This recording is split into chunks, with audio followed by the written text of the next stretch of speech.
Welcome everyone to this afternoon's Gridiron Queensland semi-finals for 2012 Bris 31 season. Today we're watching the first senior semi-final between the Northside Rhinos and the Logan City Bears, or Kenmore Bears as they're affectionately known. If you have a look out there, you'll see the both captains from both sides out there getting the toss. Looks like it could be a very exciting game here this afternoon. Hey, Sean? Yeah, I think so, Luke. Tell us a bit about the records of these two teams throughout the season so far, and what are you expecting for this afternoon's game? Okay, the Rhinos are actually the minor premiers for the team. They actually only had one loss on the season. The Bears scraped in fourth, well, not scraped in, but the Bears were fourth place with a 6-4 record. So you would have to say that the Rhinos are favourite. Looks like the Rhinos have won the toss and elected to receive the ball. But yeah, the Rhinos certainly would be favourites for this match. You know, with their concentrated offence and fairly robust across the field. They're fairly steady in both offence and defence. The Bears, on the other hand, can be a bit up and down as a team. They can play some really brilliant matches. They can also play some average matches. So it'll be interesting to see who's got their game on, who's ready to go. Yeah, we're looking for a high-scoring game, I'd be thinking as well, coming into a place in the Sun Bowl for the winner. High stakes in Queensland Gridiron. Indeed, very high stakes there. Both sides are capable of scoring points. Both sides have scored over 50 points in several games this season, so both sides certainly can turn it on when the mood takes them, so to speak. So it should be a very high-scoring, very flowing game. So as both teams seem to doing their final preparations, getting ready to warm up and get this first semi-final kicked off here. And now, what about standout players for both sides? First of all, who do you say playing a big part in this afternoon's game for the Rhinos? For the Rhinos, I'd be looking at their quarterback, which is number 3. Justin Smith, yep, to have a fairly good game. Their go-to man in the running game will be number 28, which will be Luke Jackson. Luke is actually the current Australian running back, so he certainly has got some good form and certainly is a great player there. In the passing game, the Rhinos will probably look to their their wide receiver, Andrew Young, who's actually has got some college experience. On the Bears side of the ball, they'll certainly be looking for number 3, Jared Stegman, to lead them from the front. Jared's also the current Queensland quarterback and one of the Australian quarterbacks, so he certainly can turn a game on its ear and take control of a game. Jordan Gallagher with the kick-off for the Bears, deep for the Rhinos. And we've an as yet unknown player with the return of the kick-off. Yeah, the unlucky 13 returning the kick-off there. Just trying to look at my list here to work out who it is. But anyway, so the Rhinos, so we've got a return from the Rhinos here. So the Rhinos will take over 1st and 10 from their own 30-yard line. That looks, just short of a 30-yard line. So it'll be 1st and 10 for the Northside Rhinos from their own 29-yard line there.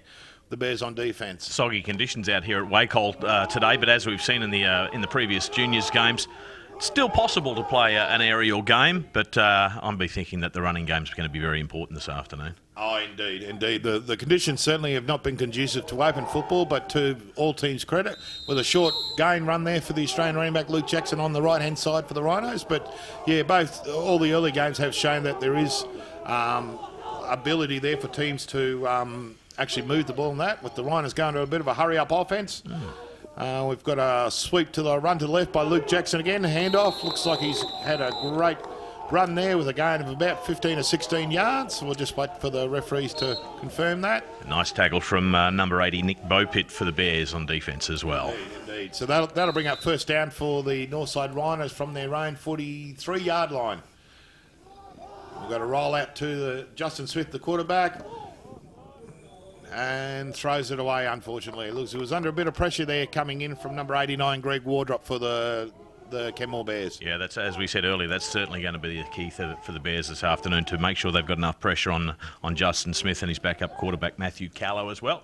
A good defensive start to the Bears. Yep, indeed. They I think the Rhinos run game caught them a little bit napping straight up in the game, but now the Bears are settling in. It looks like it could be a great tussle this afternoon. So it'll be 2nd and 10 for the Northside Rhinos from their own 43-yard line. Looks like a blitz coming.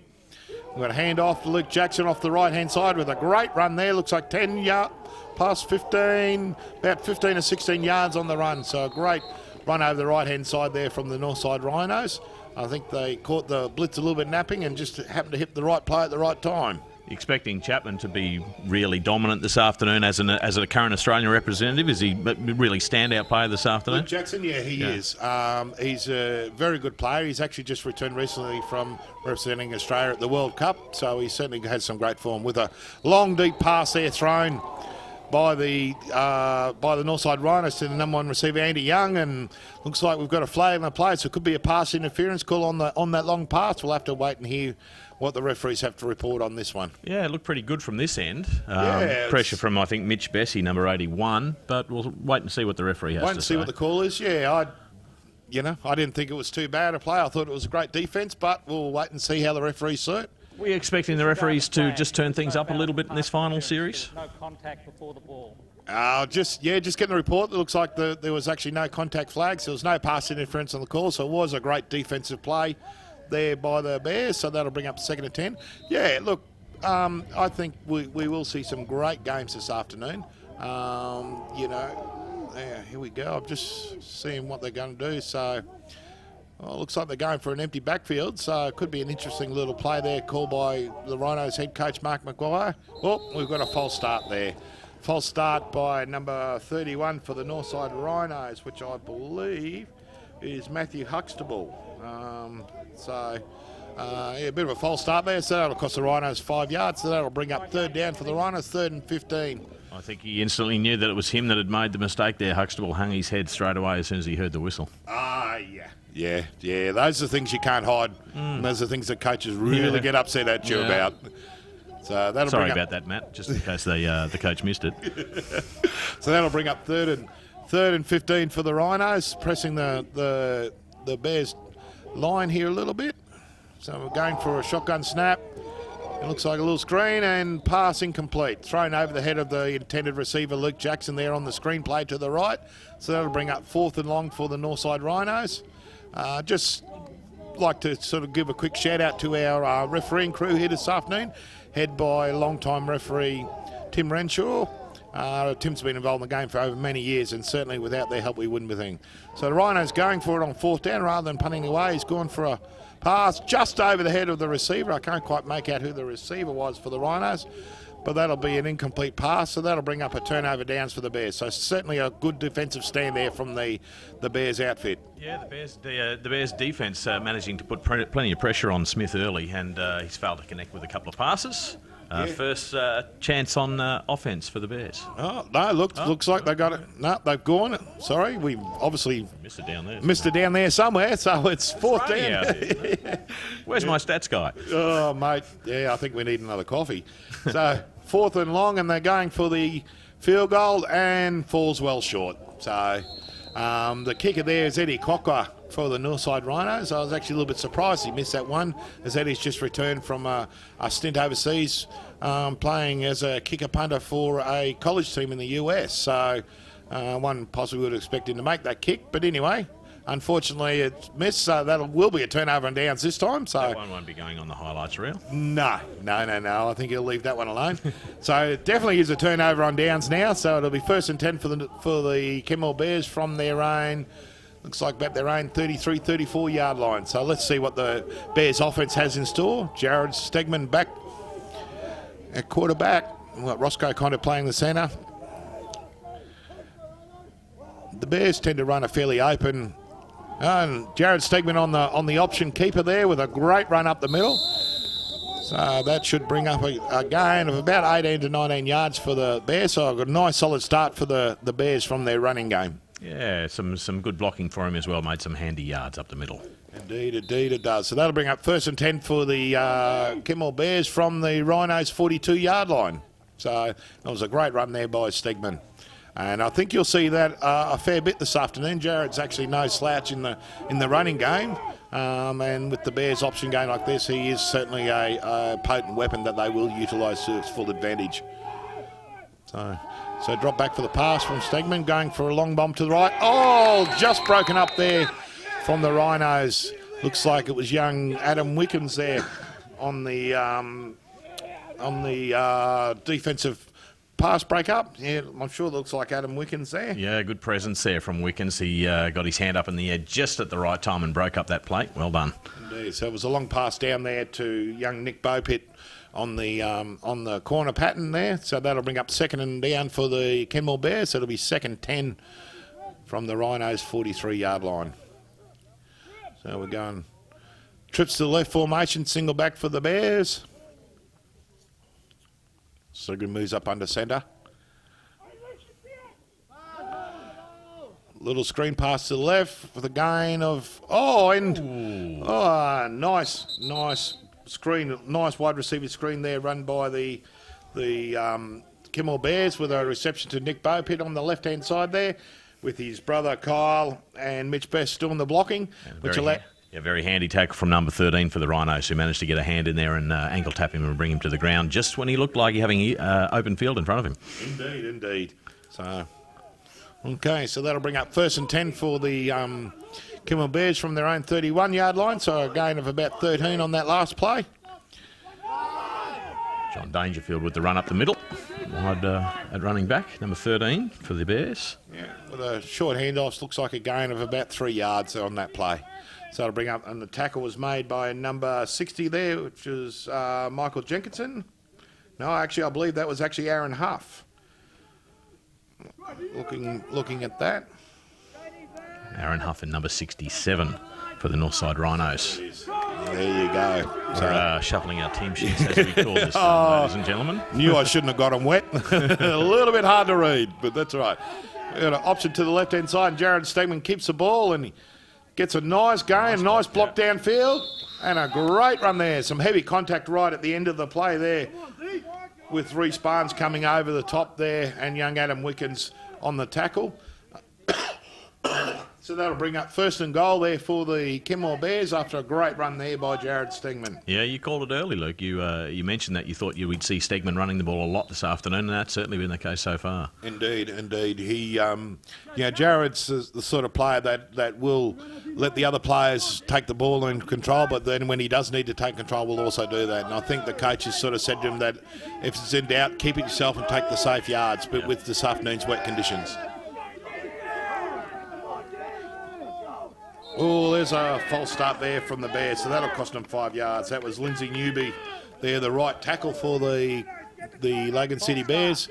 Unfortunately, false starting there, so that'll cost them 5 yards. So both sides' offences really champing at the bit to get at each other, aren't they? We've had a couple of offsides already. Indeed, I think there's a few nerves out there. I think there's been a few nerves displayed on both sides of the ball.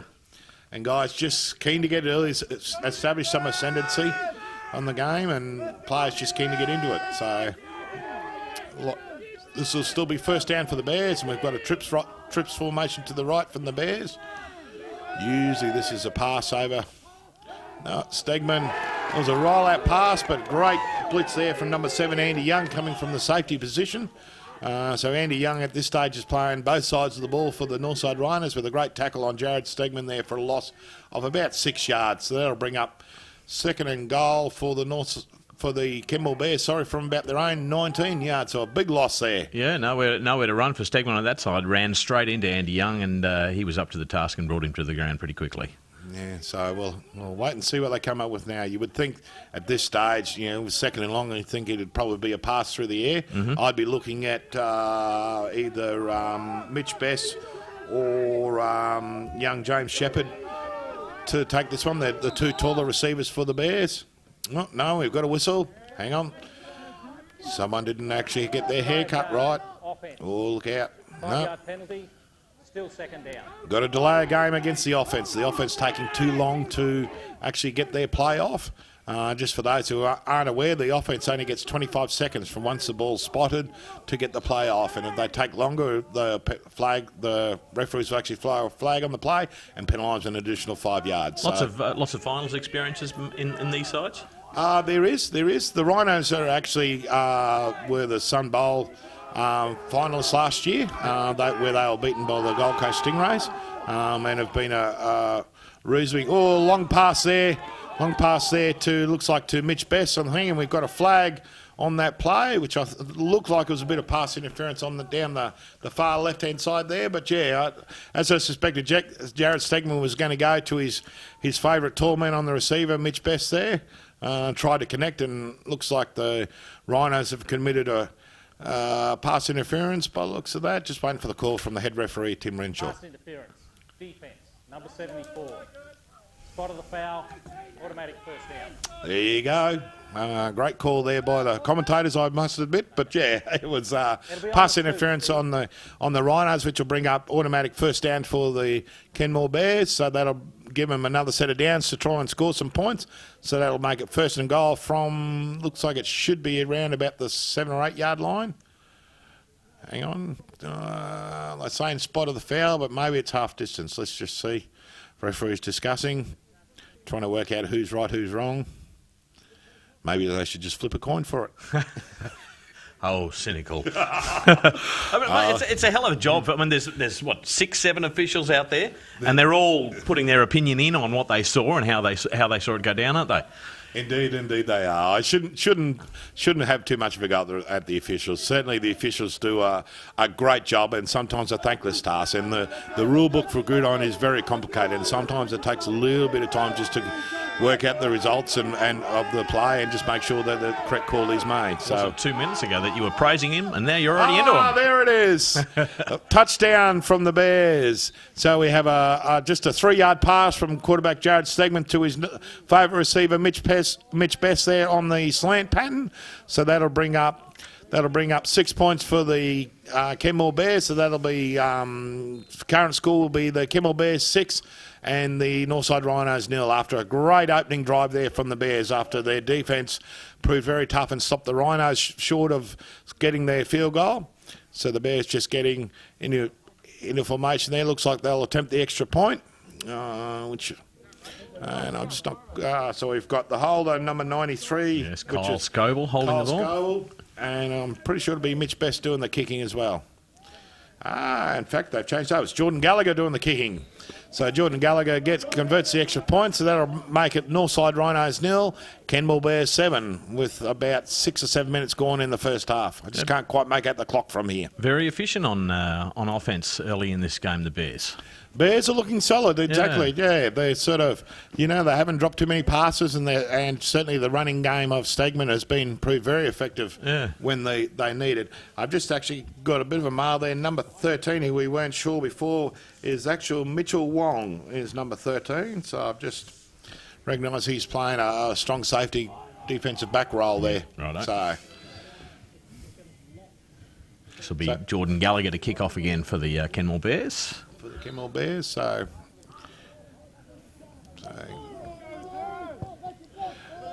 nice deep kick off to the right hand side. Unfortunately, it might go too far to the right. Indeed, it does. So too far to the right. Mitchell Wong there back for the return, but ball went out before he had a chance to get to it. So that'll actually be a penalty against the Bears for a kick-off infringement. So the Rhinos will take over 1st and 10 from their own 35-yard line. Looked like he was pretty specifically trying to drop it into that corner, though, so he just overkicked it a little bit. Yeah, it looked like he was actually aiming for that corner, and that's actually a really good tactic if you can do it, is kick it into the corner, which limits the ability of the person returning the ball. It limits the room for him to actually run. And room for them to move. So, yeah, I think there was a purpose tactic to kick it into that corner. Unfortunately, just a little too much emphasis on the swing to the right and just popped out of bounds there. So, the Rhinos take over 1st and 10 from their own 35. He drops back for a pass. Got a nice screen pass there to Luke Jackson, who now runs up. He's got some blocking downfield. And, makes it first down, with eventually brought down by John Dangerfield there for the Kenmore Bears, so that'll bring up 1st and 10 for the Northside Rhinos. So trying to respond to this early drive from the Bears. So that was actually ended up being about a 23, 24-yard run. Deceptively quick, Jackson. He is. He never looks like he's actually moving that fast, but having had to try and run him down a few years ago, mate, I can tell you it's not easily done. With a helmet come off there from Paul Buttercup Mason. So with Gridiron, if you lose your helmet through a play, you actually have to go off for a play to get your helmet equipment fixed up and that sort of thing. Just make sure it's okay and it's not going to come off again. It's a safety issue. Yep. So we've got a sweep to the left from Jackson. He swings around the left and just knocked out of bound again by John Dangerfield, certainly making a few tackles, racking up a few tackles there for the band. The guy's certainly been all over the field so far and the standout performer for the Bears defence. Yeah, you'd have to think that the Bears have got a pretty good idea on Jackson, and they've certainly got a couple of players heavy on his hammer all afternoon so far. Indeed. Oh, that great run brought back by a flag on the play, so it was an offensive holding. Just to explain to the people who aren't quite sure what we're talking about there, the offensive side of the ball, so at the moment the guys in red are on the offensive side of the ball. The linemen are allowed to block and push people out of the way, but they're not allowed to actually hold them. And holding is where you actually grab someone to prevent the defensive player from doing what he wants to do. So you're allowed to push him out of the way, but you're not allowed to actually grab a hold of him and hold him. If you do that, and the referee said, down comes the flag and it costs you 10 yards.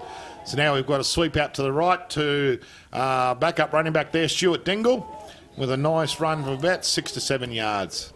So, I mean, certainly the run game for the Northside Rhinos is very effective, very efficient. Not only is Luke Jackson the current Australian senior running back, Stuart Dingle was actually the Australian junior running back from last season. Wow, that's a handy backfield, isn't it? Yeah, certainly a couple of very good, very efficient running backs in the backfield. So we've got a short gain to the left-hand side from Stuart Dingle with a nice run up on the left there. Tackle made by number 81, Mitch Best, but that'll bring up first down for the Northside Rhinos. So the Rhinos starting to move the ball and get a lot more efficient on their offensive now with Justin Smith, quarterback, back up under centre. And looks like a counter from Thang with a gain of 1 or 2 yards there. Yeah, Dingle again up the middle. Yeah, Dingle up the middle, and tackles made by Paul Mason and Vinnie Tupy there.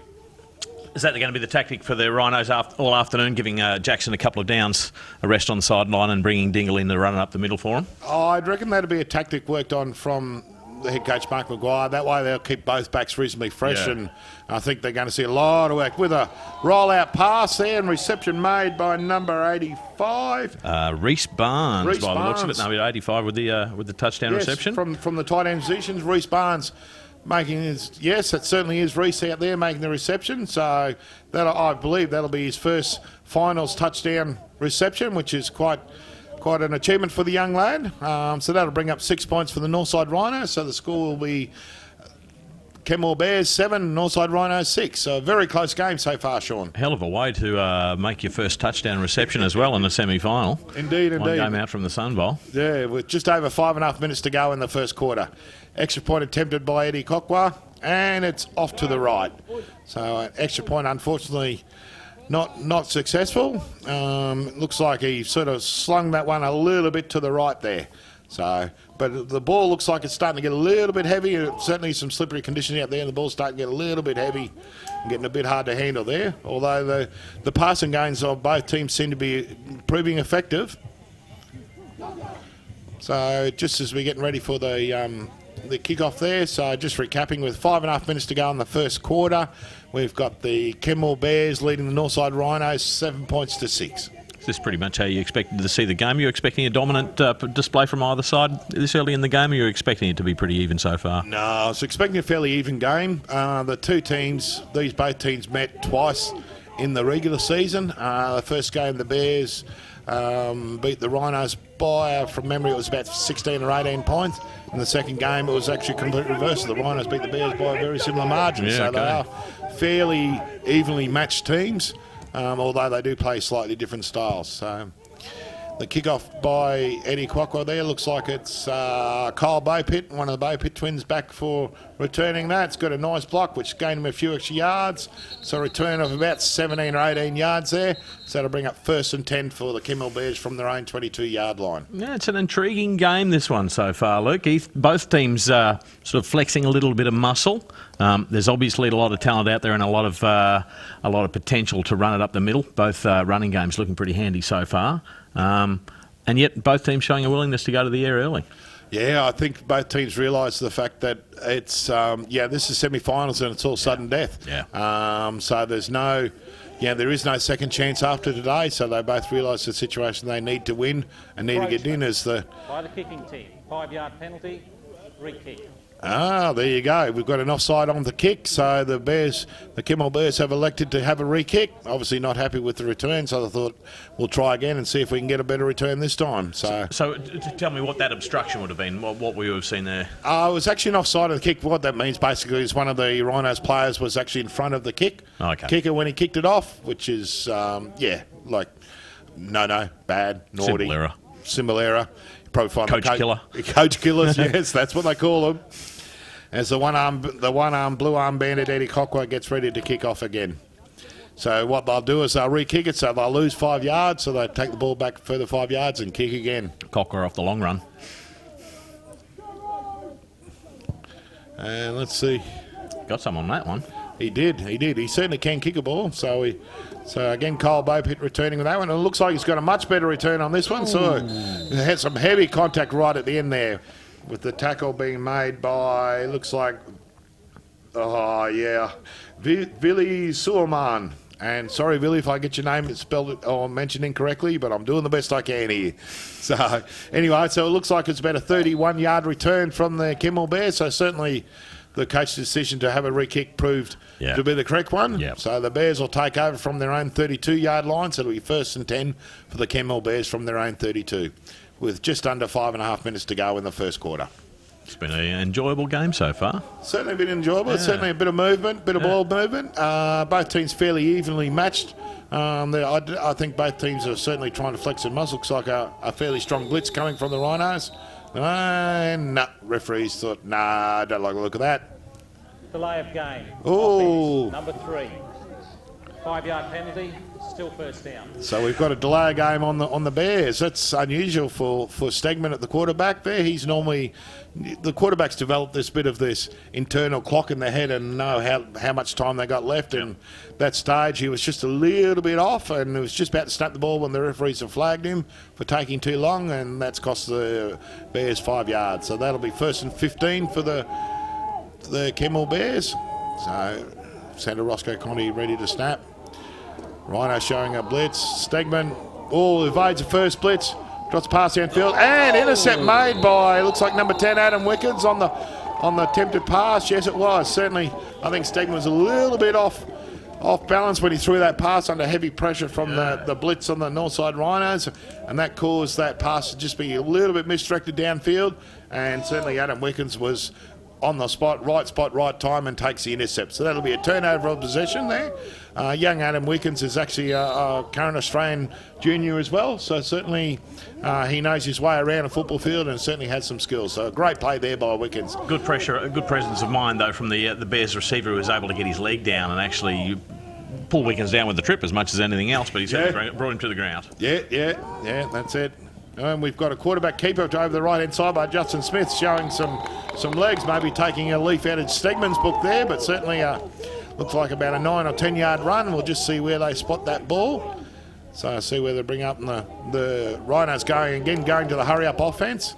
Now it looks like about a 9 yard run, so it'll be 2nd and 1 from the Bears 29. We've got a handoff, looks like Zane Reed, a handoff to Luke Jackson there, with the tackle being made by, it looks like he was slowed down a bit by Kyle Scoble, and didn't quite think it was Paul Mason, came over the top and completed that tackle.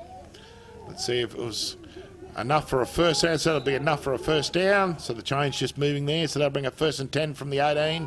Again, the Bears go with that hurry-up offense, hoping to try and take the... So quarterback keeper there from Justin Smith. Tackle made by Peter Rainbird. So the Rhinos trying that hurry-up offense, and it works effectively if all the offensive players are ready to go and perform their job. But just occasionally someone's not quite right, and the QB ends up having to keep it and do a run themselves, as happened then. Yeah, is it a tactic you think would be effective against the Bears? Oh, look, I think so. I think the tactic, if indeed that's what it is. Yeah. Oh, look, I think it's a fairly definite tactic by the Rhinos, by the coach of the Northside Rhinos, is to use the speed of the Rhinos offensive unit and try and keep the Bears defensive unit on the back foot a little bit and not allow the defense to get settled. So have we got a penalty there? Holding, offense, number 66. 10-yard penalty for the spot of the foul. Repeat 3rd down. That'll be costly because that just cost them a 3rd down there. So it's a holding penalty on the left tackle, Darryl Buckley. So with just over 4 minutes to go in the first quarter, that'll prove a very costly penalty. So that'll bring up 3rd and long for the Northside Rhinos. So I dare think this will either be a screen pass or a long pass downfield, but we'll wait and see what the coach has called. So no, he's gone for the sweep on the side there to Luke Jackson with a gain of about 3 yards over the right-hand side. So that'll bring up 4th down for the Northside Rhinos. And let's see whether they're going to go for it there. And once again with the hurry up. Yep. So it's 3rd down.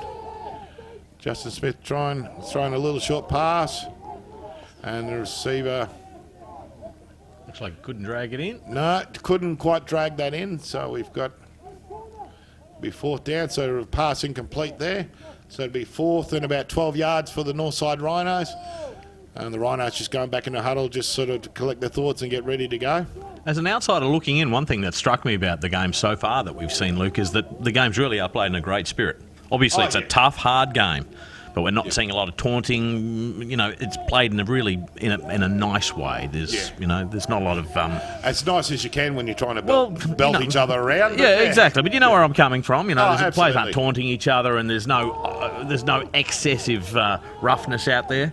No. I mean, look, certainly the sport in Queensland has got a reputation of being playing very hard, very fast, but also very fair. Yeah. You know, you'll notice a lot, and it's all those little things that actually make a difference as we see the failure to convert the 4th down, so the Bears will take over on downs. But yeah, you see all those little things. A lot of players, when they'll tackle someone, they'll hit him quite hard, then the first thing they'll do is they'll give that player a hand up and get him off the ground and that sort of thing.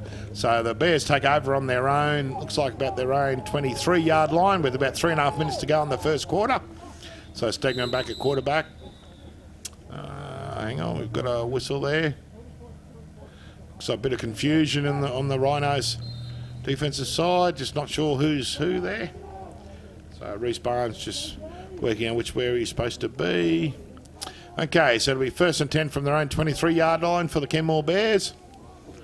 Bit of pressure coming, and just a hand off to the running back, Cornelius. Both are there for a run over the left side. These Bears linemen trying their best to block that, but the Rhinos getting a bit of penetration on the line, and unfortunately both are just for a short gain of about a half a yard. So that'll bring up 2nd down for the Kenmore Bears with just over 3 minutes to go, 3 minutes 11 seconds to go in the first quarter. So as the clock ticks down.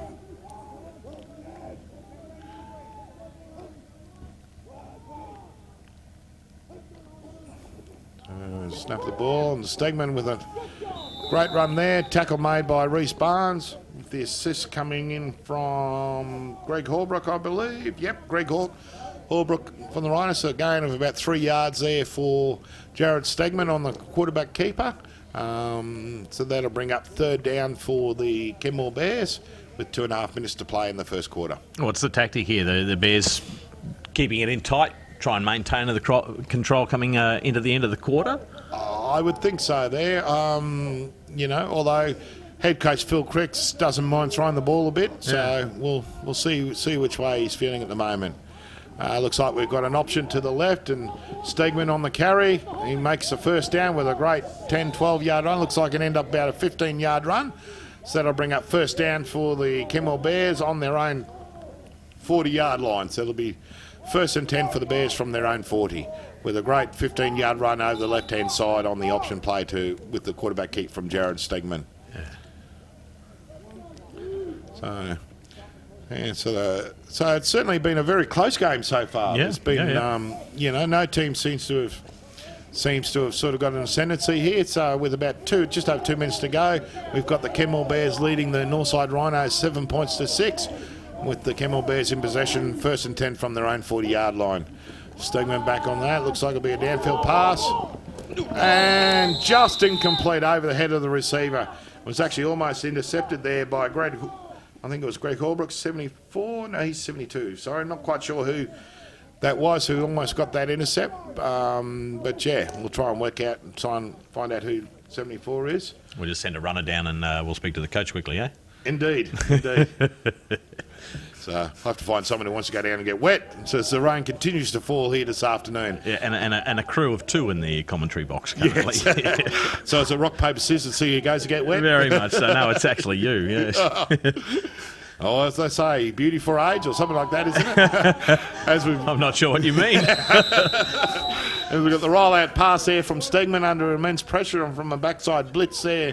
Looked like it was young Andy Young on the blitz coming from the safety position. So the pass incomplete, so that'll bring up 3rd down for the Bears. And we'll see how we go there. The Bears just slight change of personnel. I noticed Mitch Best has come back onto the field with Kyle Bopitt there, so who are 2 of Seymour's favourite wide receiver targets. So that'll bring up 3rd and 10 for the Bears. I dare say this will be a pass play there. And I'd say look to the 2 receivers on the left, number 81 Mitch Best and number 83 Kyle Bopitt would probably be his favourite targets at this point. And he certainly goes there, but overthrows the ball, unfortunately. So that'll bring up 4th down for the Kenmore Bears. There's certainly a bit of pressure coming from Aaron Huff and Mark Tatnell there from the Rhinos defensive line. So that'll bring up 4th and long for the Bears.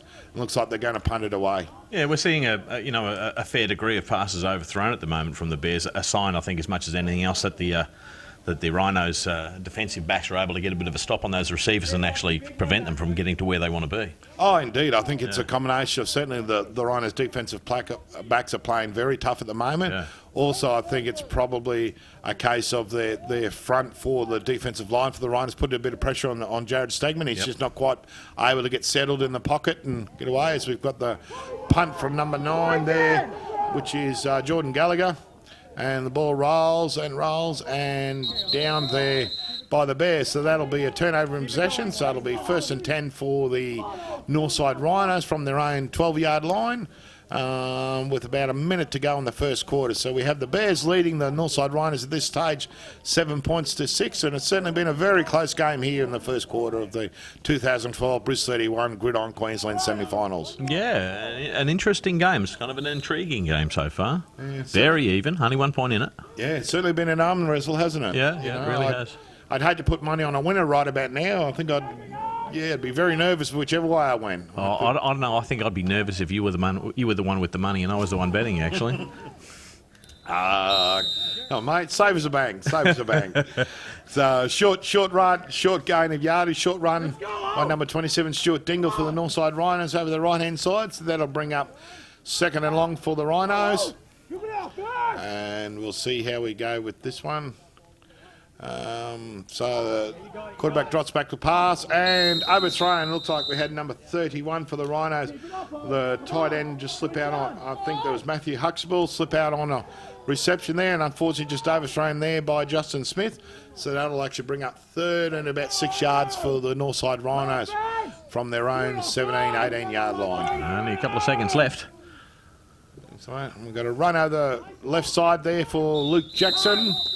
Gain about 2. Let's just wait for the spot to see whether he was good enough to make it to a 1st down. So the Rhinos persisting in their run game there, which I think's been reasonably effective and reasonably safe in these conditions. Yeah. So just waiting for a spot from the referees to see whether it's made it to 1st down. No, not quite. Looks like it'll be about a yard shy of 1st down. So let's see what the Rhinos going to do. So looks like the Rhinos are going to punt it away. Coach not prepared to take that chance on that short yardage situation. Decided to punt him away and live to fight another day. So the punt coming in from Eddie Cockwa. It was a nice punt. Looks like it's going to roll there for a gain of about 40-odd yards, about 43 yards. So the Bears will take over. So it'll be 1st and 10 for the Kenmore Bears from their own 39-yard line. Yeah, good attacking position for the Bears. Yeah, certainly great field position for the Bears. And that last drive by the Rhinos, the Bears' defence has certainly stepped up a little bit. Yeah, they have.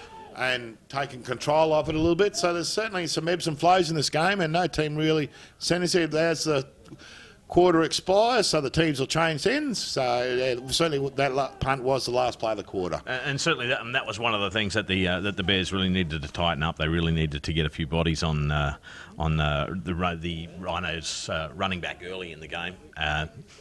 majority of the quarter they weren't able to do that, but late in that first quarter they were sort of able to bring him down at the offensive line. That's a very good tactic for them. Indeed. The Bears' defence has certainly started to stiffen up a little bit, so the Bears will take over on offence. It'll be 1st and 10 for the Bears from their own 42, 43-yard line, as the referee's just getting ready for the play to resume at the start of the second quarter. So while we have a bit of a break in play, we should mention that we'd like to thank all our sponsors for this afternoon's telecast, certainly Briz 31, Diamond Cutting Solutions, On-Site Rentals, and 31 Digital, and Budweiser. So it's the first play of the game, and it's run out to the right-hand side by Jared Stegman, weaving his way, picking up a couple of blocks for a gain of about 2 yards there. So that'll bring up second down for the Kenmore Bears. Northside Rhinos in the red, of course, the Bears in the black. So at the change of quarters, it really is just a change of ends. There's no break. No, it's just a straight change of ends. Yep. In the game, all they basically do is just change ends. The coaches do actually have a timeout, but that's only a 30-second timeout, so they do have 30 seconds. On another network, we might have chucked an ad in there. Indeed, we possibly should have. But you get the benefits, the huge benefits of listening to our soothing voices there, with about 11 minutes 20 seconds to go in the second quarter here of this intriguing matchup this afternoon between the Logan City Bears and the Northside Rhinos. Yeah, still a 1 point in at 7-6, the Bears in the lead. Indeed. So that'll bring up third down for the Bears, so it'll be 3rd and 7. So, but yeah, certainly, I mean, the Rhinos are looking to put this game away, or certainly hoping to win this game and go return to the Sun Bowl for the 2012 season. The Bears hoping to win the game and make their first Sun Bowl appearance in a number of years. So we've got a little option pass out there right-hand side to the running back Cornelius Bather, who makes a gain of about 5 yards on the right-hand side there. So that'll bring up 4th down for the Bears. It'll be 4th and about 3 from their own 52. Sorry, it'll be from the Rhinos 46, 47-yard line. Now, the winner of this game will go into the Sun Bowl and meet the winners of the next semi-final, which is being contested by whom?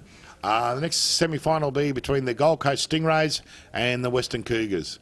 So, which that game, certainly viewers will want to hang around for that game, because those two teams have an immense rivalry over a number of years. I remember back in the mid to late 90s, there was about a 6-year period where every game between those two sides was decided by less than 6 points. Wow. So certainly a long-standing rivalry between the two, the Gold Coast Stingrays and the Western Cougars.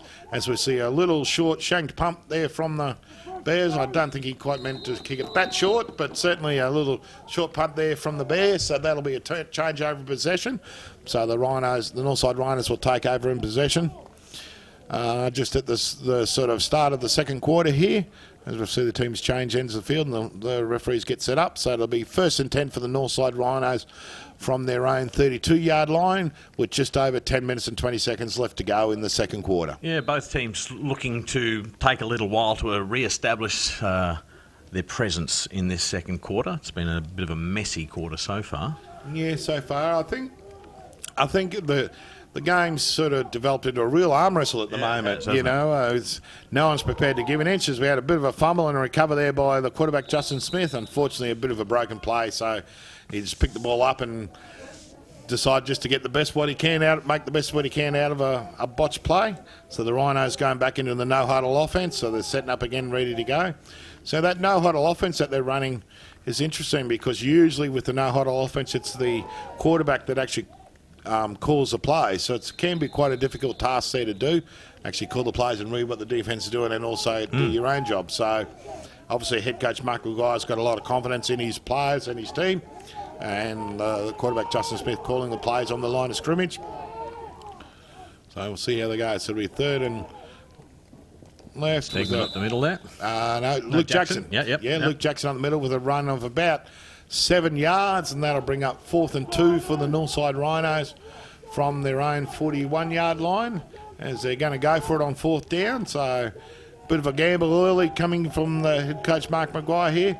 Looks like a quarterback keeper, and Smith good enough for about 4 yards to make it 1st down. So that'll bring up 1st and 10 for the Northside Rhinos, as they continue to do the hurry-up offense. So the hurry-up offense starting to sort of take its toll a little bit on the... false start there from the right tackle. I'm not quite sure who that is, but... Mate, coach is going to kick your butt later. But anyway. So a 5-yard penalty, so there'll be a repeat first down with 9 minutes and 11 seconds to go in the second quarter. One of the dangers of running that hurry-up offence, isn't it, really? Yeah. You really need to be very well drilled to run that, and I think the Rhinos are about 80% there, not quite 100%. You're just seeing the little errors creeping in now and again when they run it. Stuart Dingle back out on the ground again for Jackson in 27. Make some yards up the middle. Yeah, so run on the left-hand side there. So they're a gain of about 7 yards on that. So that'll bring 2nd and 8 for the Rhinos as we've got Jackson back with the ball with a bit of a hop for skipping and a jump run to the right-hand side there. Before he's wrapped up by number 77, Liam Hunter for the Bears. Liam Hunter, another one of the former Australian junior Gridiron players. So we've actually got quite a few here on display. Timeout to the Bears. We've actually got a few former Australian junior players on display here this afternoon, and it's good to see that these players are getting the grounding early in juniors and they're making their way through the senior ranks. For the Northside Rhinos, I can actually see number 66, Darryl Buckley. Their left tackle is actually an Australian junior. Number 50, Tim Reynolds, their centre, is also an Australian junior. And, of course, the two we've mentioned earlier, number 27, Stuart Dingle, and number 10, Ben Wickens. So the Rhinos have 4 former Australian juniors on their sideline or in their team. For the Bears, we have number 35, which is an current Australian running back linebacker. As a senior, not a junior. And then certainly Jared Stegman is certainly a current Australian player as well. The Bears, one of the notable exceptions from the Bears is their current Australian defensive lineman, Kelvin Howson, who's missing from the team this afternoon. Unfortunately, Kelvin in his last game suffered an injury and ended up with a broken bone in his foot. So he's down there on the sideline in crutches and unable to participate, unfortunately, for Kelvin. So, that's a real shame. Yeah, Kelvin was certainly one of their driving forces on their defence, and I think they're missing him a little bit out there. Yep. There's a great run over the left-hand side after skipping the first tackle there made by Luke Jackson, but eventually pulled down there by Jade Wiki. So the Rhinos going back into their hurry-up offensive mode with a spread formation. A pass there. Reception made there by number 88. Which is Matty Neal. So yeah, Matt Neal, the reception there, number 88. So that'll bring up 1st and 10 after a nice pass down to the out pattern there on the Rhino sideline. So that'll bring up 1st and 10 again for the Rhinos with a handoff to Luke Jackson with just a straight run up the middle there. A gain of about 7 yards. So this Rhino hurry-up offense is starting to tire the Bears' defence a little bit at the moment there, Sean. They're really just grinding up the field, aren't they, at the moment? Yeah, and the Bears looking a little bit flat in their defensive thing as we're going for the pass of the corner. And great reception there on the second touch. No, it looks like we've got a little bit of... Oh, hang on. I thought it was a great touchdown pass, but... Yeah, great catch by Andrew Young at number 7. Yeah, but... Hang on, the referees are just conferring.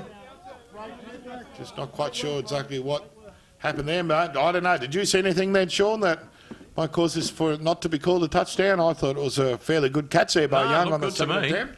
Hang on, wait for Tim Renshaw to report what's going on. Turn it on, Tim. Disregard the flag. There is no foul for pass interference. The catch was uncatchable. Pass was uncatchable. There you go. So unfortunately, he didn't actually quite land that pass, and there was a possible pass interference on that one. So, that's a little bit confusing. I thought he did actually catch it. Okay, I can see what's worked out. What's actually happened there, just to explain to the viewers, Sean, he's gone to try and catch it, and as he's fumbled it, then when he's finally taken possession of the ball, he's obviously landed out of bounds. So he hasn't had possession in the end zone there, landed out of bounds.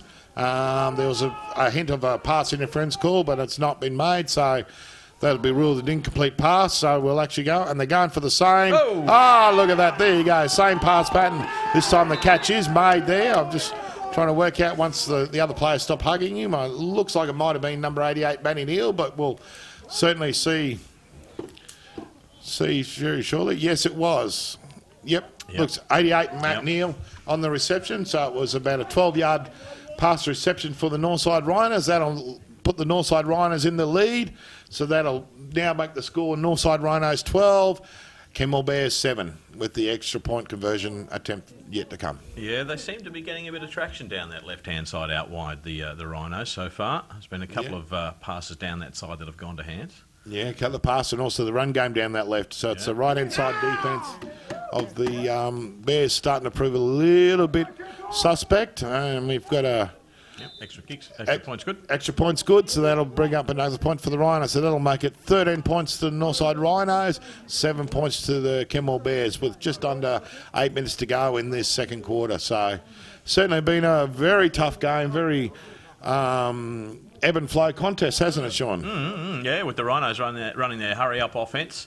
The Bears running a great ground game via their running division. It's been an Jared intriguing Stegman game. With Stegman, yeah. Good news both, and we've had a couple of receptions there. So just as we're getting ready for the kick-off there, I'd like to remind our viewers that the after this game we'll actually have the next games between the Gold Coast Stingrays and the Western Cougars, and these two games to decide who plays in the 2012 Sun Bowl, which will be actually played on the 24th of November at Cogra Oval. First games to kick off at 3:30 p.m. Should be a cracking afternoon. Should be indeed. So we've had the Junior Sun Bowl contestants decided, so now we're just going through the playoffs for the Senior Sun Bowl contestants, as Eddie Cocker kicks off there. Another nice deep kick-off. Looks like Bopit to return, and lovely tackle. In fact, it was John Dangerfield doing the return there for the Kenmore Bears, and didn't get a whole lot of room with Mitchell Wong coming up to make the tackle there. Good tackle from Mitch Wong. Yeah, so Bears retain possession, so it'll be 1st and 10 for the Kenmore Bears, with just on 6 minutes left to go in the second quarter. Yeah, it's been an intriguing clash. It really has been up and down and back and forth. Oh, ebb man, and flow. It's like an arm wrestle at the moment, isn't it? Both teams are toing and froing. So they're Not just... everybody's unhappy with the way the game's going. No, look, we've got a penalty on this one. So we've got a holding call on the Kenmore Bears. That'll cost them some yards from that return. So that'll bring up 1st and 10 for the Kenmore Bears and march them back a bit, unfortunately for the Bears. Well, that may be why the Rhinos were a little bit excited and knew they were going to get an extra 10 yards out of it. Yep. So that'll bring up 1st and 10 for the Kenmore Bears. So let's see what they can put together on this drive.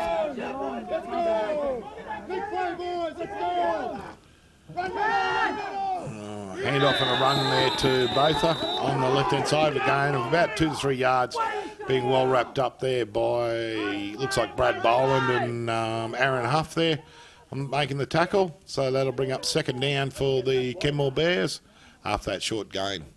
Not making much ground at the moment, the Bears, from deep in their half.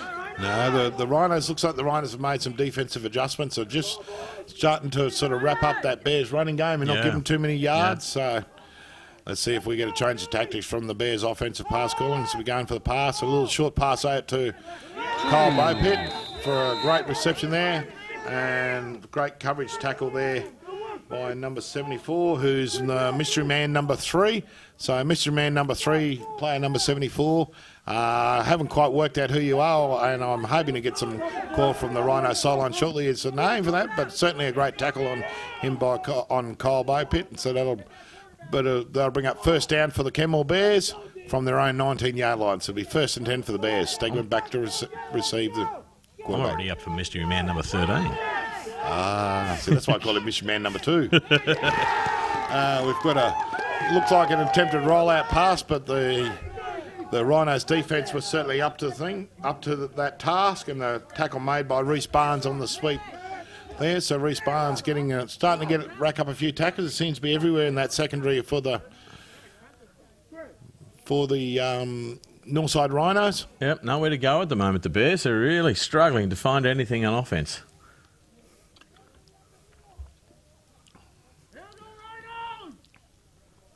Plenty of talk from the Rhino sideline. That'll be 4th down, so the Bears to punt it away.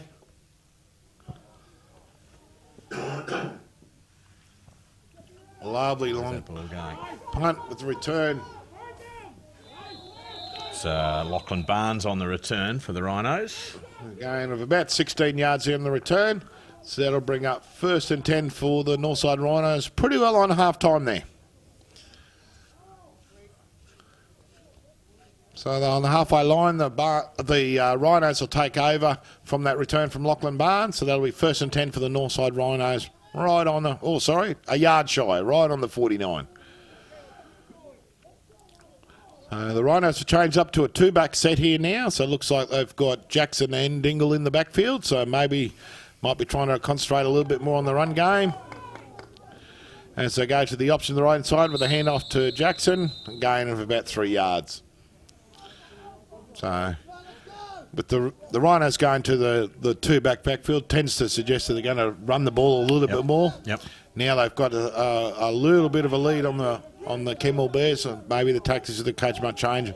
Just control the ball a little bit more. As we've got it looks like a bad snap there from the centre to the quarterback and a bit of a fumble. So he's just picked it up and just rolled forward for a couple of yards. Looks like the ball's starting to get a little bit slippery out there. That rain certainly hasn't eased up. In fact, I think in the last 3 or 4 minutes, starting to get a little bit heavier now. As we see the Rhinos on the sideline. continue to go with their hurry-up offence. And we've got a run over the right-hand side there from Luke Jackson. Let's see if it's enough. Looks like it may be just enough there to get the 1st down. Referees are blowing the whistle. They're just checking to see exactly where the spot of the ball is. But again, certainly the run game for the Rhinos proving the difference at this stage in the game. Yeah, he's a really consistent performer for them, Jackson, is that he just keeps rolling it forward. And even though the Bears are able to bring him to ground, he's making he's making yardage on every run. Yeah, exactly right. And in these conditions, sometimes that's all you need to do. It's just keep moving forward. Yep. So there was enough for a 1st down, so they'll bring up 1st and 10 for the Northside Rhinos from the Bears' 35-yard line. Yeah, very effective offence so far from the Rhinos in this second quarter. Hasn't been a whole lot of flash stuff in there, but certainly been consistent and just rolling forward. So that's a handoff to the fullback, Stuart Dingle, getting a run with the ball for a gain of about a yard over the right-hand side there. So that'll bring up 2nd and 9 for the Northside Rhinos from the Bears' 34-yard line. Dingle stays in the game. Yep. So again with that 2-back set. Under pressure. Oh, he escapes the pressure and rolls out on a run. And a lovely tackle being made there by Paul Mason. By looks at it was actually John Dangerfield coming over on the quarterback rollout after a gain of about 8 to 9 yards there on Justin Smith. So he was able to evade that pressure and then turn a bad situation into a good one. Yep, and instantly into the next play, Smith. He's got a real presence of mind happening at the moment. Goes for the 1st down. Yeah, goes for the sneak for the 1st down. Oh, looks like he might have lost the ball in amongst that. Hang on, we'll wait to see what the referees rule. Might need a shovel out there, ref. Hang on. I'm waiting to see someone come up with the mud in the face mask. Yeah. So, looks like it was a fumble. And let's see how the referees rule it.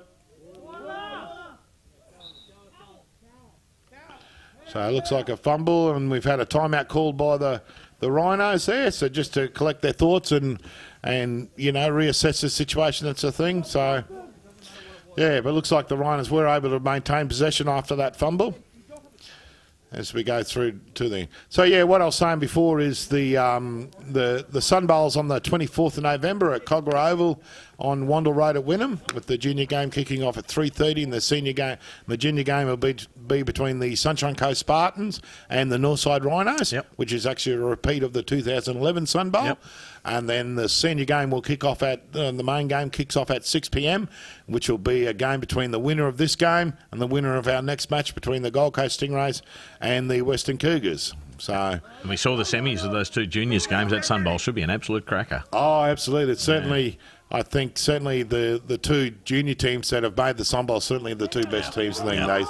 Certainly both teams came today to produce it, although the Rhinos were given a bit of a scare by the Wolves, but certainly were able to come out on top. But, yeah, as we go for a short run there on the left-hand side to Stuart Dingle, I'm just not quite sure whether he had enough momentum there to get the first down. We'll have to wait to see the spot by the referees. And blows. Oh, no, turnover, a little bit short. Oh, coach won't like that one.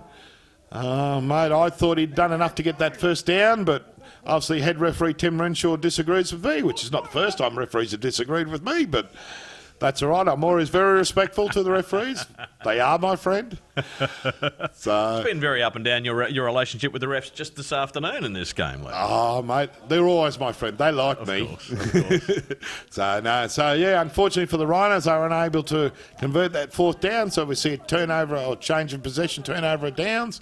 So that'll bring up 1st and 10 for the Kimmel Bears from their own, looks like about their own 23, 24-yard line there, Sean. Yep, Jared Stegman and his offense out there on the field now, looking for a first down. So coming up their spread offense. Bit of motion there from the Cornelius both are. Just picking up the blitz. We've got, just out of reach of the outstretched hands of Mitch Best there. So that'll bring up 2nd down for the Kimmel Bears. So it'll be 2nd 10 for the Bears. So currently the scoreline is we have the Northside Rhinos leading the Kimmel Bears 13 points to 7. But it's certainly been a very close, very tough game so far this afternoon. Can't buy a reception, though, the Bears at the moment, can they? Mate, yeah, sometimes you just got to keep plugging out there and eventually something else will stick. Certainly the Rhinos defence is putting a lot of pressure on the Bears quarterback Jared Stegman, and so far they've been reasonably effective. He has managed to get a few off, but again with some pressure coming. And look, reception over the middle. Whoa. Oh, great reception there to number 87, Wilson Smith. So, and as after he fumbled it a little bit, managed to retain possession, break the tackle and rumble through for another 8 to 10 yard gain. So that'll be a great 18-yard gain there by Wilson Smith. That'll bring up 1st and 10 for the Kimmel Bears from their own, looks like about their own 36, 37 yard line. And straight away you can see in their body language that bit of a lift that the Bears have received from that catch. See what they can do now. First down. First down, actually, televised from the 41-yard line, so a little bit better than I thought. So here we go. Certainly the Bears' body language showing that it's actually, a little bit of confusion there in the offense. That'll set them back a bit. We had guys moving everywhere, not sure what was going on. So Jared Stegman doing the wise thing, as the experienced players do. Call the timeout, call it back to your huddle. Let's get everyone settled, make sure everyone knows what's going on, and get everyone on the same page. So yeah, and what have you been thought so far this afternoon, Sean? Certainly been tough, hasn't it? Yeah, it really has been tough. And as a viewer, as a fan, that's what you're really looking for in a game like this. You want a hard, tough semi-final football. Ideally, we'd like to see it go down to the wire, but it's what I've come to expect watching Gridiron here in Queensland. Hard game, a lot of skill, great running games. Yeah, it certainly has been all the best skills been on display this afternoon. Yeah. Just as we see the two huddles there in the Bears huddle, Stegman laying down the law to his players, saying, this is what I want, this is where we're going, this is what we're going to do. So that'll bring up 1st and 10 for the Kimmel Bears from the Rhinos 44-yard line. So let's see what the Bears offense can do on this one.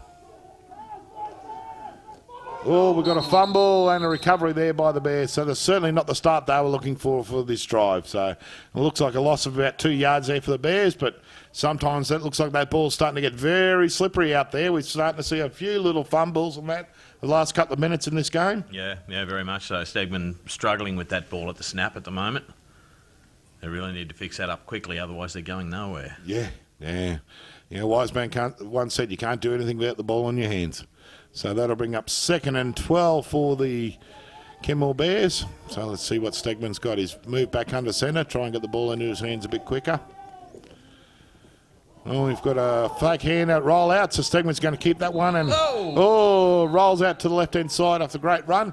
Again, you saw the tackle being made by the Northside Rhinos, and just at the end the ball popped out. Fortunately for the Bears, that the ball rolled out a bounce, so the Bears will maintain possession after about a 3 to 4 yard run there from Jared Stegman. So that'll bring up third down for the Bears. So it'll be 3rd and 8 for the Bears from their own 43-yard line. Looks like the referees are even going for a fresh ball as well. They're obviously realising that there's a bit of a problem with the slickness of that ball at the moment. Yeah, I notice they have been trying to rotate the balls, trying to keep some sort of freshness in the balls out there and try and stop it becoming too slippery. I know they did start the game with some brand new football, since we've got a roll-up from the centre being pursued by Andrew Young there. And the pass just hit the ground, so it was a poor throw there by Stegman. That one's all on Stegman. Hit the ground and bounced in the hands of the receiver, which is uncharacteristic there from the young Jared. Normally he's pretty good on those roll-out passes, so maybe just felt the pressure a little bit coming from the backside there of Andy Young.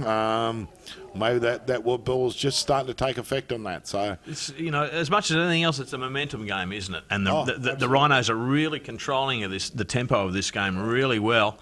And Stegman's really struggling to get his offence rolling forward in this second half.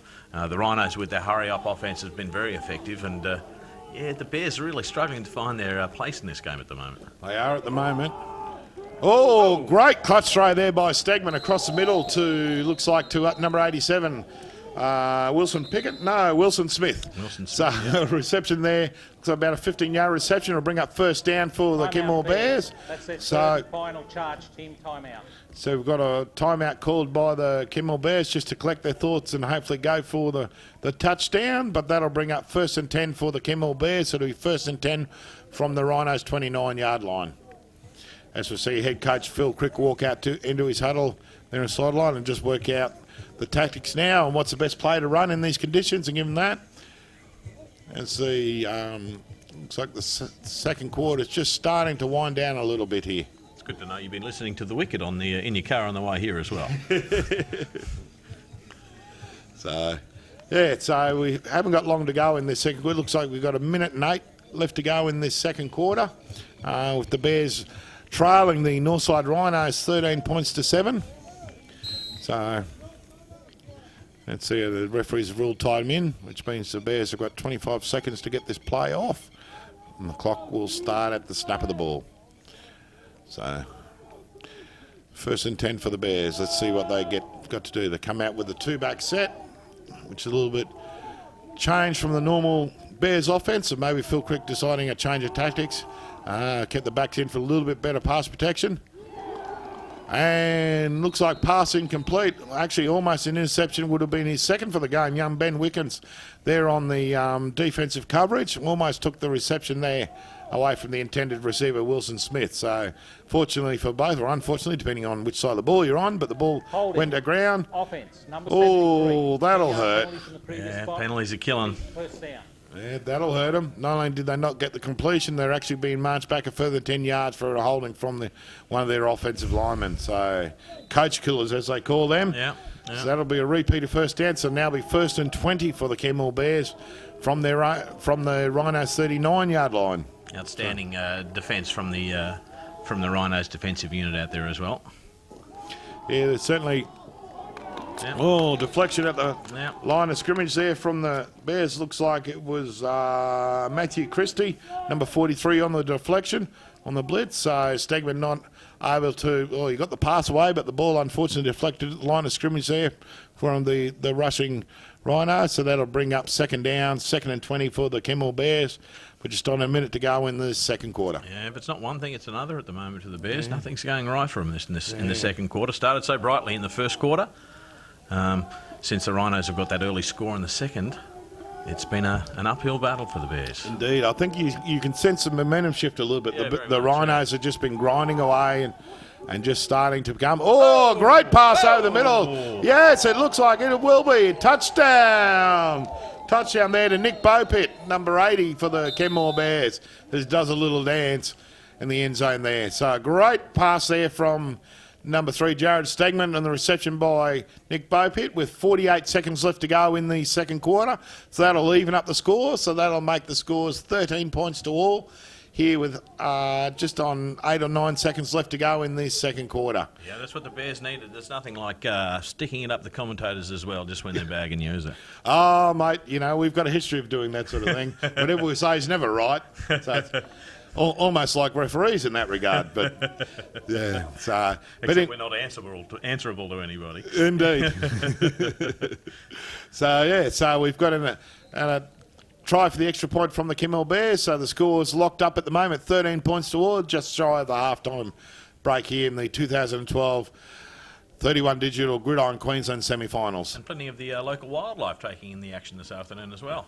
Oh, mate, we entertained everyone. Oh, off the crossbar there, or the upright. So, unfortunately, kick incomplete. So, just speared it a little bit to the right-hand side on the extra point there, and that pesky upright got in the way. So, the conversion unsuccessful. So, with 48 seconds left to go in this second quarter, we have a tied-up ball game there. 13 points to the all between the Northside Rhinos and the Logan City Bears. So, it's certainly... if we have not much further action this half, certainly augurs well for an enticing and enthralling second half contest. Yeah, very much so. Certainly nothing between the teams. The Bears were certainly, I think the Bears were on top early on in the game, and the Rhinos have fought back and ground away and sort of got some sort of ascendancy, and the Bears looked they were struggling a bit, but Jared Stegman, as he's able to do, just comes out with that 1 or 2 play that kills you, and he just connected to a pass to Nick Bopit over the middle, and an away race for the touchdown to even up the game. So with 48 seconds to go, we've got Jordan Gallagher on the kickoff, and it looks like it's young Mitchell Wong there for the return. No, in fact, it's number 47 Lachlan Barnes with return. So tackle being made there by Jordan Gallagher, and Ben Clues for the Kenmore Bears. So that'll bring up 1st and 10 for the Northside Rhinos from their own 37-yard line. So, 13 points to all here. Certainly it's been a very tough battle here in the first half of this semi-final there, Sean. Yeah, it sure has. Enjoyable football. Indeed, very tough. I probably expected a little bit more offensive from either team, but I think finesse from either side. Yeah, but I think the defenses haven't allowed that actual finesse to be there. Yep. I think both defenses are proving very hard, and to a short pass out there to number 7 Andy Young on the reception with about an 7-yard run after the catch. So that'll bring up second and 3 for the Northside Rhinos, and they're just slowing down the game a bit. I think the Rhinos might be quite happy to go into half-time with 13-all score line and regroup and get ready to come out and fire off in the second half. Yeah, once again, they're really controlling the tempo beautifully, the Rhinos, aren't they? Yeah. Whether they want to slow it down, whether they want to pick it up, put the pressure on the Bears' defence. They've been very effective in this second quarter. Oh, very much so. The Rhinos, more than anything, they've just been controlling the tempo of the game and controlling the clock and controlling the ball. And to win these tough, tight games, and especially in these conditions, these wet conditions, I think that's probably the right tactics from the Rhinos there. If you forced me to actually pick a favourite at this stage, I'd probably have to go with the Rhinos, purely on the fact that they've been the more consistent, solid side. In for the majority of that first half. Yep. I know the scoreline reads 13-all, and it is a fairly even contest, but I think the Rhinos at this stage is possibly that little bit more consistent what the Bears have been. You just get the feeling that the Rhinos are just a little bit more in control of this game at the moment, don't you? Indeed. Oh, long pass. Long pass. We've got a reflection, and have they ruled it a return catch there? So let's see what the ruling is. So we had the long pass attempt there from Justin Smith to Andy Young, and the pass broken up by number 81 Mitchell Bess, and looks like he may have picked up the reception. No, they're ruling it hit the ground. So that'll bring up close things. That'll bring unlucky for the Bears. That was. Yeah, it would have been turnover time. So that'll bring up 3rd down for the Northside Rhinos. And we've got a quarterback keeper run for a gain of about 5-6 yards with a pitch off to the left, Andy Young. So a little bit of trickery there on the end of that run. I'm not quite sure whether Andy Young was actually expecting that ball to come towards him, but he managed to catch it and gain an extra yard or 2 on the play. One of the Rhinos captains, Andy Young, he's been very good this afternoon so far. He has been. He's certainly one of their better players, and he certainly can perform on the field on both sides of the ball, both offensively and defensively. So I'd say he's probably been their star performer at this stage on both sides of the ball. And a perfect example of the accessibility of this game of Gridiron to players of all sizes. Oh, absolutely, absolutely. He's certainly not a tall or large gentleman there, but certainly has the skills there. So that'll bring up 1st and 10 for the Northside Rhinos from the Bears' 34-yard line. So let's see whether the Rhinos go for the touchdown. He's going long to pass out on the right-hand side and intercepted there by, looks like it's number 81. Yes, it is. Number 81, Mitch Best, intercepted there. So it'll be a turnover. And the tackle, Ravi Sharma, making the tackle after that interception there. And it looks like that might be time expired on the quarter. I'm just waiting for a ruling from the referees. A little bit of controversy. Looks like there's a flag on the play. So we'll just wait to see what the result of all this toing and froing and upping and downing is. So he's doing some good work in the backfield there, Bess, for the Bears. Yeah, certainly is. Unsportsmanlike conduct on the Bears bench. By rule, that penalty cannot be enforced. Okay, so we've got unsportsmanlike conduct from the Bears bench. Obviously, someone on the Bears sideline was not real happy with the decision by the referees there. But anyway, so that brings up half-time here in the 2012 Gridiron Queensland first semi-final with the Northside Rhinos and Kimmill Bears. Even Stevens at 13 points to all. We'll be back shortly with our second half from this enthralling game.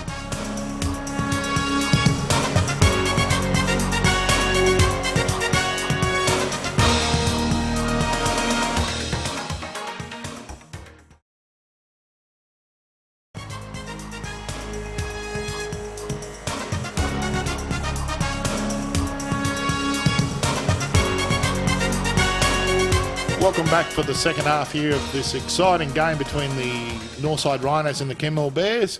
Two caps just come back out on the field for the second half decision, and the Bears will receive the ball from the kickoff.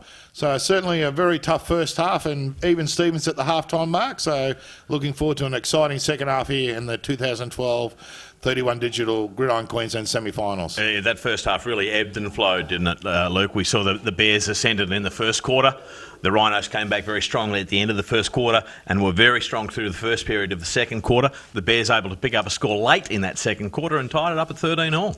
Indeed, yes, Sean. Yes, it's been certainly a very interesting and even match, you know. I mean, I don't think either side has got a real ascendancy at this point in time, although I get the feeling I think the Rhinos might be just edging ahead a little bit there. They seem to be the more consistent of the two sides so far in their play calling. The Rhinos' offense has certainly been much more methodical and mechanical, moving the ball down the field, with the Bears, one would say, getting a couple of luckier passes away and getting a couple of big chunk of yards. Certainly the running game of the Rhinos running backs with Stuart Dingle and Luke Jackson has been fairly instrumental in the Rhinos establishing the solid game, and for the Bears, Jared Stegman has been instrumental in their running game, and then with a couple of receptions there to his favourite receivers, the Bo Pitt twins and Mitch Best. So both teams seem to be relatively injury-free at this stage as well? At this stage, I haven't had any reports of any serious injuries. I'm sure a few of them are feeling some of those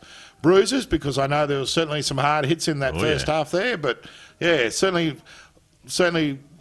sit back, punters, and relax, and I think we're in for a hell of a second half here as the Eddie Cockway kicks off to get this game, the second half underway here in the 2012 Gridiron Queensland semi-finals. I built that up, and it's a bit of an anticlimax then as Eddie kicks it out the back of the end zone. Yeah, nice kick from Cockway. Yeah, great kick from Cockway with no return possible, so that'll bring it out to the 25-yard line for the Bears. So the Bears will take over on offence, 1st and 10 for the Kenmore Bears from their own 25. So what are the Bears looking to do? Even though they managed to turn it up to tie it up at halftime, what are the Bears looking to turn this game around? Because we really do have a feeling that the Rhinos are starting to get a little bit on top. Indeed, yeah. I think the Bears the Bears' offensive line really needs to step up a little bit and establish some more of that running game. Yeah. So far, it's been some great plays by their quarterback, Jared Stegman, that's kept them in the game. And I think the Bears' offensive line, the other players need to step up a little bit and really establish that run game for the Bears' offense. I notice the Bears now are coming back to two backs, and I think that's in response to the blitzing defensive pressure from the Northside Rhinos there.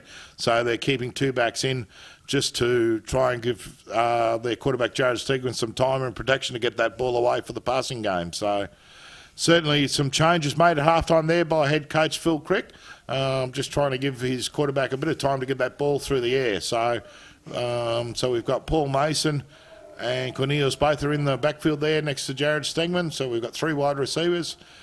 Snap and blitz coming from Reece Barnes and a throw by Stegman. Nice Great. catch. Oh, yeah, unfortunately couldn't hold on to it when he hit the ground, but certainly a very athletic catch there by number 83, which is Kyle Beaupitt, one of the Beaupitt twins there. He certainly went up high and tried to pull that ball in, unfortunately unable to just finalise that catch. So it'll bring up 3rd down for the Kenmore Bears from their own 25-yard line. Yeah, the slippery conditions out here have been a real factor in semi-finals games that have been completed so far, and no different this afternoon. Both teams still willing to go to the air, but unlucky there not to hang on to that one, Kyle Beaupitt.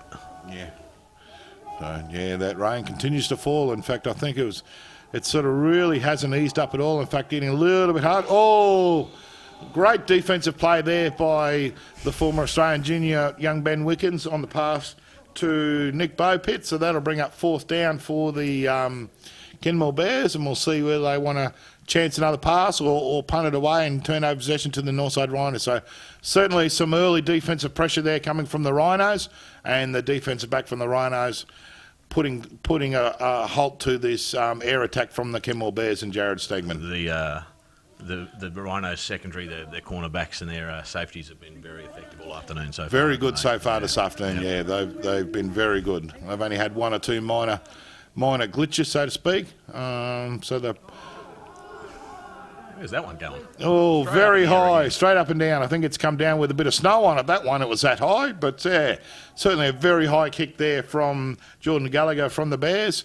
Looks like a gain of only about 23, 24 yards line, so that'll be a turnover in possession. But hang on, we've got a bit of a flag there, so we'll just have to wait and see what the referees decide, what the result of the play was, and the players are walking back there. Certainly managing to get plenty of airtime under those kicks, but not an enormous amount of distance, and I think the Bears would really like to be another 15, 20 yards further down the field. I think they would be, yeah. I think they would be. That's from the commentators saying the obvious thing. Yeah. That's the 15th example for me this afternoon. Yeah, well, you know, I mean, cliche heaven's a commentator's dream or nightmare, isn't it? So, thank you very much, yes. So we've got a penalty on that play. Running into the kicker. Defence. 5-yard penalty. Repeat 4th down. So the Bears offence gets to have another kick. The Rhinos defence, unfortunately, ran into the kicker. Win Gridiron if the punter is going for a kick, the defence is not allowed to touch him, and that's actually a safety thing. So how are you supposed to put pressure on the kick then? What you actually do is you actually get in front of the kicker. So you're allowed to touch the ball, you just can't allow to touch the person. Okay. So if what you want to do is time your run, if so to speak, and actually dive in front of the ball and block the ball as opposed to blocking the kicker. Great kick this time. Yeah, certainly a much better result for the Bears. So I think they'll be glad they had that one again after a great punt there by Jordan Gallagher.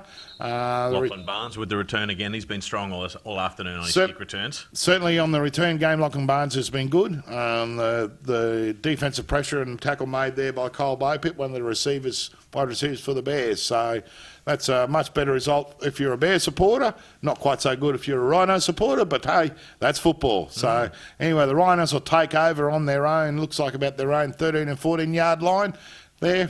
So the ball boy there just changing the balls to a drier, fresher ball in an effort to try and keep this game as entertaining and as open as possible. So the Rhinos will take over on possession of the ball, so it'll be 1st and 10 for the Northside Rhinos.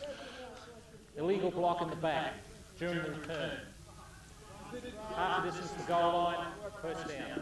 Well, as you heard it from head referee Tim Renshaw there, we had an illegal block in the back on the return team.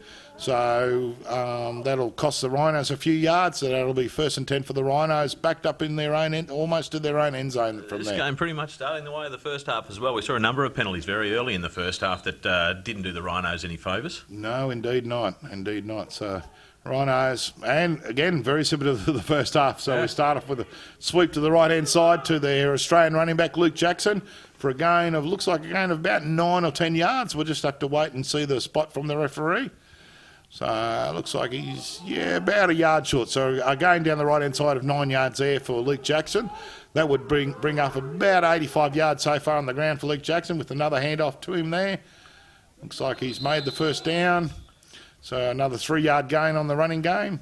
Luke Jackson looks a little bit slow to get up there after that heavy contact coming in over the top there from, looked like it was Mark Nelson with the tackle. So that'll bring up 1st and 10 for the Northside Rhinos from their own, looks like about their own 17, 18-yard line there. No sign of that hurry-up offence from the Rhinos yet. It was a very effective tool from them in the first half. It was indeed. So with a bit of a jinking run there from Luke Jackson, unfortunately didn't make a whole lot of yards with Kyle Scoble coming in for the tackle from the linebacker position. Yeah, some real resolution from the Bears defence early in this third quarter. Certainly proving very committed to stopping this run game. Yep. So another run over the left-hand side and tackle being made by Peter Rainbird. There's Luke Jackson just takes a bit of a break to the sideline after taking a couple of heavy hits on those runs. The running backs in this game of Gridiron unfortunately has the shortest lifespan, and you can understand why. So every time they take that ball, they're going to get pounded and hit every time. So that's why most teams will end up with 2 or 3 running backs and rotate them through so they get a bit of a break and a bit of rest and a bit of recovery time before they go again. Well, certainly we've seen Dingle been very effective subbing for Luke Jackson. Indeed. So it's a short run there by Dingles. So we've got a quarterback keeper for the... Oh! Straight up the middle. Straight up the middle, the big opening gap there, and Justin Smith, and he's away. Still going. Oh, great run there by the number 3, the quarterback for the Northside Rhinos, Justin Smith. So, and he's run up and he's urging his teams to get up to the ball, still starting to use this hurry-up offense, hoping to take advantage of the fact that the Bears are still struggling to get back onside. But certainly a great run up the middle, then down the right-hand side by the quarterback, Justin Smith for the Northside Rhinos. Looks like a gain of about 43 yards.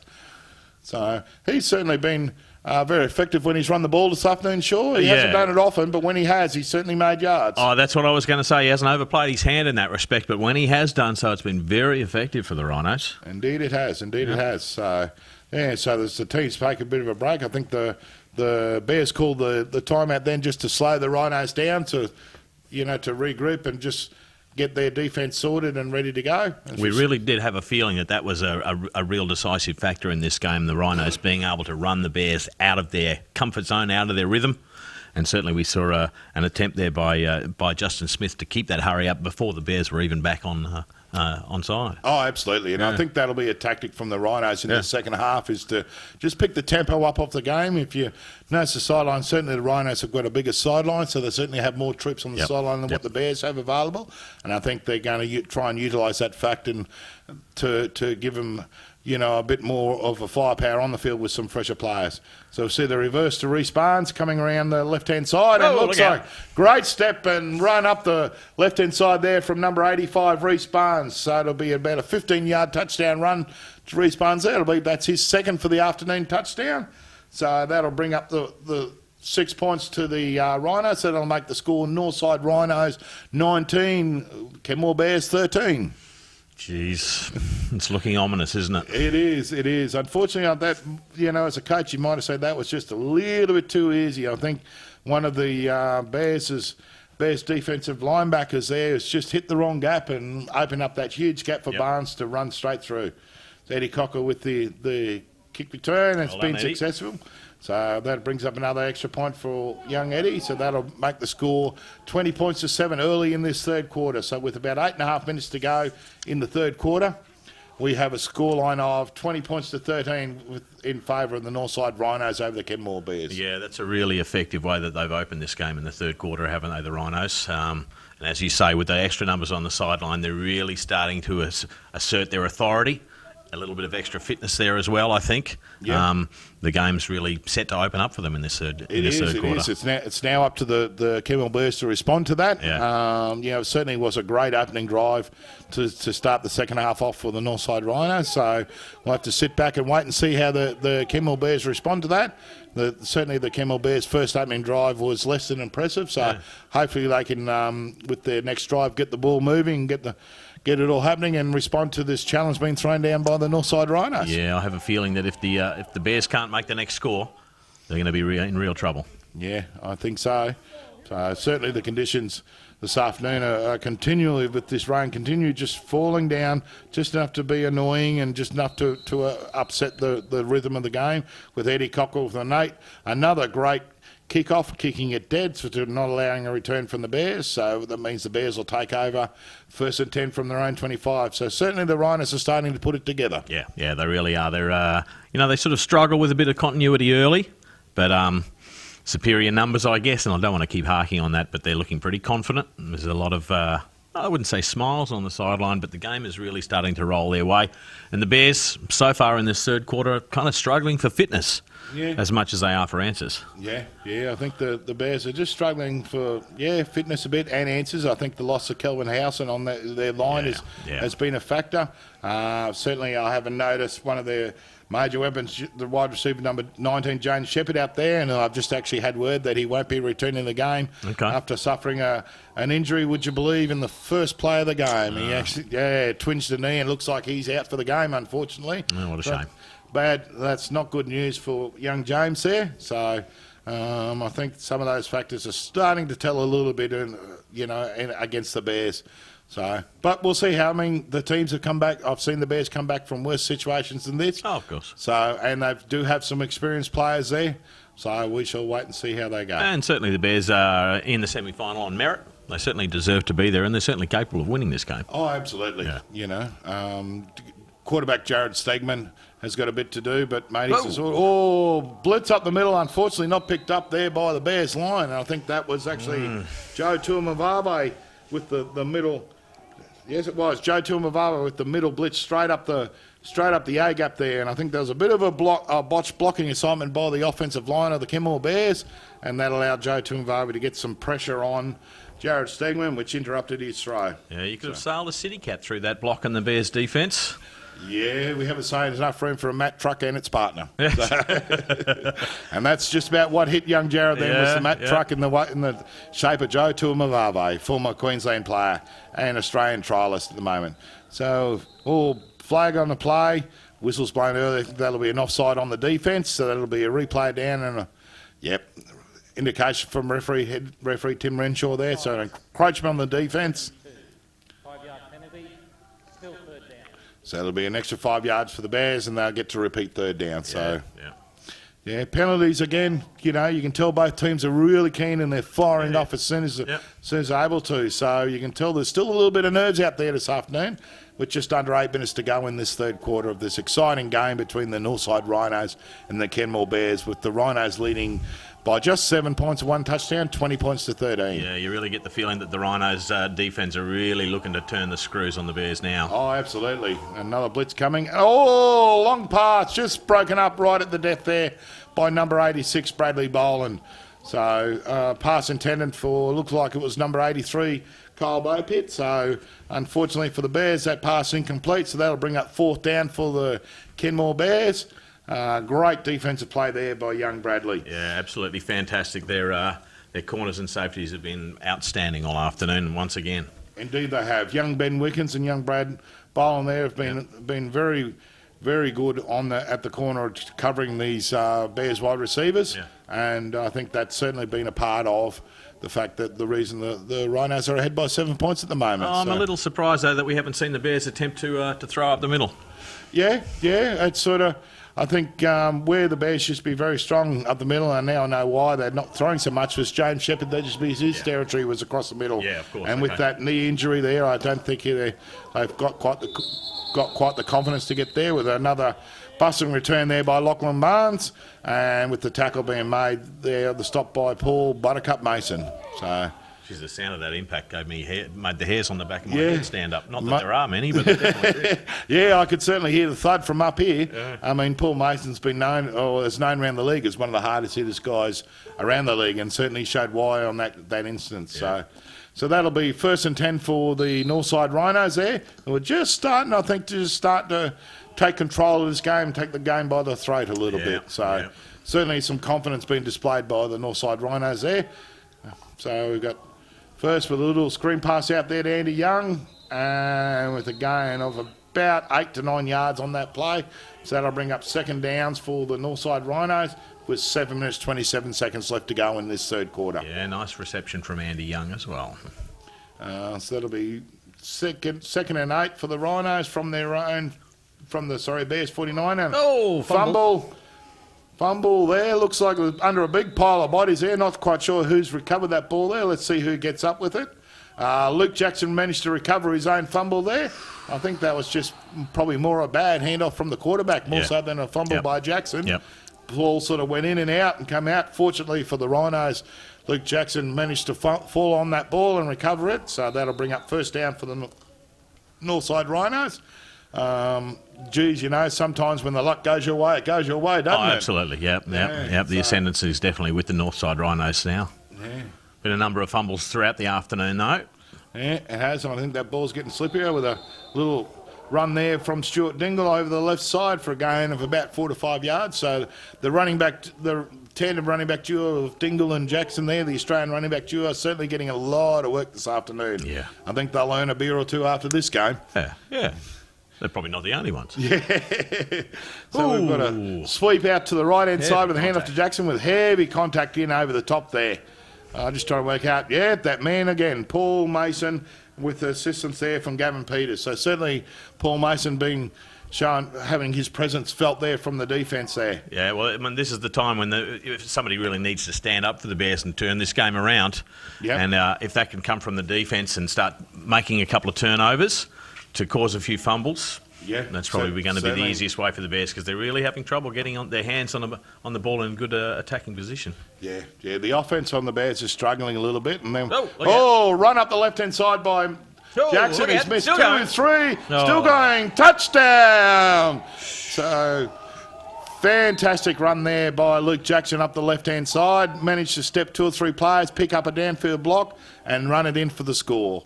So that'll 6 points there to the Northside Rhinos, and one could say unfortunately was probably a little bit too easy, but we'll wait and see. So we're just on 6.5 minutes to go. We've got the Northside Rhinos leading the Kenmore Bears 26 points to 13. Luke Jackson's playing in the Australian side because of that great evasive ability that has, his ability to make the defenders miss the tackles, that little pirouette that he put on there as well, that put him into the end zone. Devastating running. Yeah, absolutely. I mean, put him in the end zone, wouldn't have been out of place in the escapades, I could tell you there, Sean. It certainly was a very astute move and got him the extra point. So we've got the ball touched on that extra point there, so the extra point was unsuccessful. So the score will remain Northside Rhinos 26 over the Kenmore Bears 13. With about just over 6 minutes left to go in the third quarter. So about halfway through that third quarter, and I think the Rhinos are just starting to flex their muscle a little bit and just sort of, take control and take this game by the throat. The ground is a little wet out there, but I think the ice capades might be a bit over the top, Luke. Oh, mate, we get a cold snap come through. You never know what'll happen. So, well, maybe not quite the Oscapades, but, you know what I mean. No, I certainly know where you're coming from, yeah. So we've got the kick-off here from Eddie Cockwer with his bright yellow fluoro, yellow-green boots there. Maybe he's got to go work on a construction site later, so he's got his high-vis boots on ready to go. If you're going to be a kicker, you've got to dress like a kicker. Well, that's true, I suppose. That's true, I suppose. If you're going to be a kicker, you've got to be noticed. Yeah, absolutely, yeah.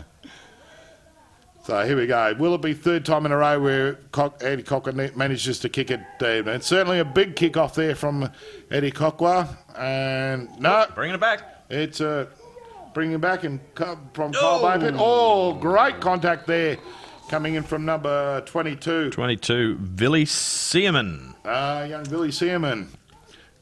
So, yeah, very heavy contact. Maybe Kyle might have regretted returning that one. Might have thought he might have been better off taking the knee. But they really need to put a stamp on this game. It's up to the Bears to turn this game around. Oh, absolutely. Yep. So I think the Bears need to try and take advantage of every opportunity they can with this football in their hands. They're just struggling a little bit to get some movement on their offensive side of the ball. Their defence is certainly not playing. Not out of it as yet, but it certainly looks like the defence is just starting tired a little bit, couple of little mistakes coming in. Yep. But for the Bears to get back in this game, the Bears offence really needs to step up and start making some huge gains. Yeah, somebody needs to get smashed. Yeah. Indeed. Indeed. Let's complain about it. That's what That's what they'd be looking for, to make some real defensive stops. Bears on offence now. And the handoff. A handoff to both with a run over the left-hand side for a gain of about 2 to 3 yards. Unfortunately for the Bears this afternoon, their running game hasn't really been effective. It's been fairly well shut down there by the Rhinos' defensive line and linebackers. And, unfortunately forcing the Bears into a passing situation, and with the conditions this afternoon certainly being very wet and slippery, the passing game is always going to be a chancy move. Yep. So I think, and like you say, with one of their primary wide receivers injured very early in the game as well, it's been a hard afternoon for the Bears stuff. Yeah, I think so. I think it's been a hard day at the office. So, but Stegman's done it before, so we'll wait and see what he comes up with.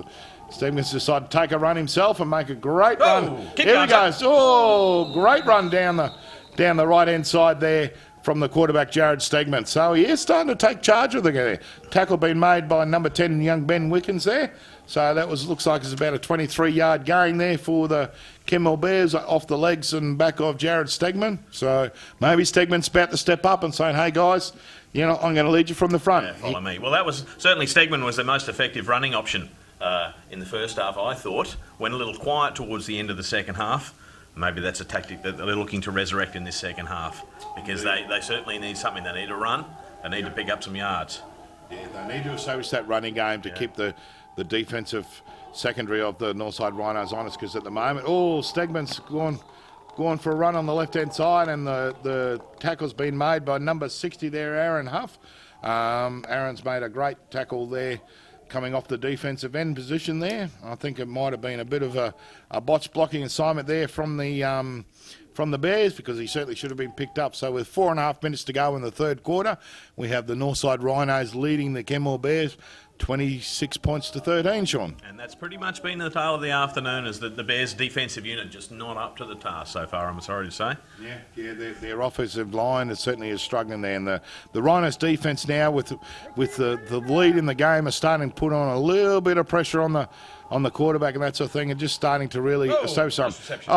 Nice catch over the middle there by number 81, Mitch Bess, who's also one of his favourite targets. But we do have a flag on the play, so we'll wait and see the result of that flag there. But certainly it was about a 16, 17-yard reception there from Mitch Bess. Great catch, great throw by their quarterback, Jared Stegman, who was under a bit of pressure there from the defensive line unit. So we'll wait and see the result of that flag.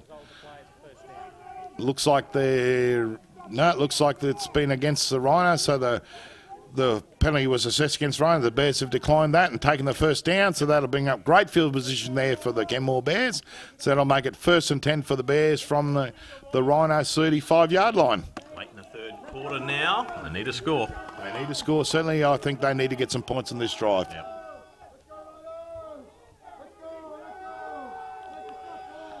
Yep. Snap. Looks like a run to the left-hand side. A great run there by Botha down the left-hand side. Cornelius Botha, the young rookie running back from the Bears, having a great handoff and run down the left-hand side. That time, certainly the Bears' offensive line, some great blocking there, leading from the front, and Botha with a great run. Looks like a run of about 7 or 8 yards on the left-hand side, as the referees just changed the ball out for a slightly drier, slightly not quite so muddy ball there, if there is such a thing in these conditions this afternoon. Yep. And he's been reasonably good this afternoon, both with the opportunities that he's had with the ball. He has. When he's managed to get in space, he's certainly put on the afterburners. Fortunately, he hasn't had too many opportunities this afternoon. The game has just not quite gone his way. Bit of a bad snap there from the centre, and unfortunately, Stegman just had to quickly dive on that ball to prevent a turnover there from the Rhinos, as Stegman gives it a bit of a wipe there. So the ball's certainly starting to get fairly slippery out there. Yeah, Roscoe Conti struggling at the snap. Yeah, he is indeed. So just struggling to get a grip on that ball and get some force and power behind it. So that'll bring up 3rd and 8 there for the Kenmore Bears on the Rhinos. Looks like about the Rhinos 35, 36-yard line there, Sean. Just you're good at picking that. Oh, mate, I just guess. No one else can see anything different, so, hey, they think I'm right. They think I know what I'm doing. Thanks for shooting me down at times as I try and heap praise on you, Luke. Oh, mate, look, you after you've been in this game for a while, you managed to get... pass! Oh, almost a fantastic one-handed catch there by Bess. Under great defensive pressure there from young Ben Wickens. It was in the hand, he just couldn't quite collect that there. So the Bears have gone for that out pattern and the corner pattern to their number one receiver for the afternoon, Mitch Bess, unfortunately incomplete. Yeah, the battle between Bess and Wickens this afternoon has been fantastic, as they've been at each other all day. Yeah, it certainly has been. Neither of them are giving an inch. It certainly has been one of those enthralling battles. And I think at this stage, Wickens has probably just got the edge over Bess at the moment. By dint of the fact that the Rhinos are in the lead, I guess. Absolutely, absolutely. So this will bring up 4th and 8 for the Bears. So the Bears, it's getting into 4-down territory where they need to move the ball and put points on. So rather than punt it away, they're going to go for it. Go for another pass downfield. And there they go again. They're at it again. Almost a fantastic reception there by Bess. And young Wickens came over the top and managed to bat the ball down out of the hands of young Mitch. So certainly Ben Wickens is having a fantastic afternoon and a great game here this afternoon for the Northside Rhinos. So that'll be a turnover in possession for the Rhinos, so that'll mean the Rhinos will take over on downs. So it'll be first and 10 for the Northside Rhinos from their own 30. It looks like about their own 34-yard line. Yeah, hard day at the office so far for Mitch Bess. He's really been worked over by Ben Wickens at the moment. He is indeed. Yeah. Just so you know how I can pick the things. If you have a look on the far side of the field, you can pick the down marks every 10 yards where the white line says there's a little yellow triangle, and that's actually got the yard markers every 10 yards. So I'm cheating a little bit when I can say I can really see where they're at. Well, look, I do know a little bit about this game. I do actually know where the markers are. I'm talking about here. How do you know where between the hashes are we? Oh, mate, You're just guessing, aren't you? It's the angle. If you put your right thumb up and then measure the distance between your right thumb and your little finger and the angle of that and work it out, calculate, you can work out the distance from that. And if you believe that, you believe anything. Want to buy a Harbour Bridge? I was getting ready to believe that, actually. The way you were presenting it was pretty effective. And back to the game. Anyway, back to the game. So the Rhinos do a run over the left-hand side there. So that'll bring up the second down. 13 points in the lead. The Northside Rhinos at the moment as they go deep. Downfield pass incomplete. Unfortunately, unable to drag that one in. I just can't quite make it who the receiver was on the reception. It looked like it might have been young, was it Matt Neal there? Yeah, nicely broken up by Jade Wiki as well. Yeah, Matt Neal was unfortunately unable to pull that pass in the reception with the defensive work being done by Jade Wiki. Jade Wiki's actually, just a little interesting side note, Jade Wiki's actually one of the Logan City Bears club captains, so he's been certainly a loyal and regular and foundation member of that club for many years. Fantastic. So and a very nice gentleman to boot. So Rhinos for the punt. So certainly the Bears defence that time standing up and really, I think, and we got a reception on the punt. Looks like he called. This will be interesting to sort out. Let's work on this. So I think we had a fair catch signal from the Bears receiver. He was given an opportunity to catch it, and he's fumbled the catch, and it's been recovered by the Rhinos. So Eddie Cocker, the kicker, recovered that. Yeah, so it'll be interesting to work it out. It looks like the Rhinos are going to take possession of that, which, from what I can work out, if I understand it correctly, would actually be the correct call. You know, if we'd have a budget, we would have replayed that and we'd have another look at it. Indeed. Oh, mate, I looked at it twice. See, if you look at it through the left eye and then swap eyes, look through the right, you see it twice. You know, that double vision, I really need another coffee. So unfortunately for young Bo Pitt, the ball sort of came in and spilled out and then was unable to recover that kick. So that'll be a turnover. That'll go down as a turnover and a miscatch from the thing. So with 56 seconds left to go in the third quarter, that puts the Northside Rhinos in fantastic field position. And they're going for a lovely pass to the corner. Reception made by Andy Young there, their number one receiver, under immense defensive pressure there from Peter Rainbird. So it looks like Andy's just slight injury on that play, so we'll just have to keep an eye on that one. But that certainly is a touchdown there to the Northside Rhinos. Andy with a bit of makeup and mascara there. Maybe the hit was a bit harder than we thought. He's got to cut the black eyes out of it. So, But yeah, certainly the 6 points to the Northside Rhinos there, and I think the Rhinos are just starting to pull away a little bit. So yeah, that's a devastating turnover, and we've seen how much that can cost you, a turnover like that. The Bears would have had possession of the ball in a good position. Now the Rhinos looking for the extra point.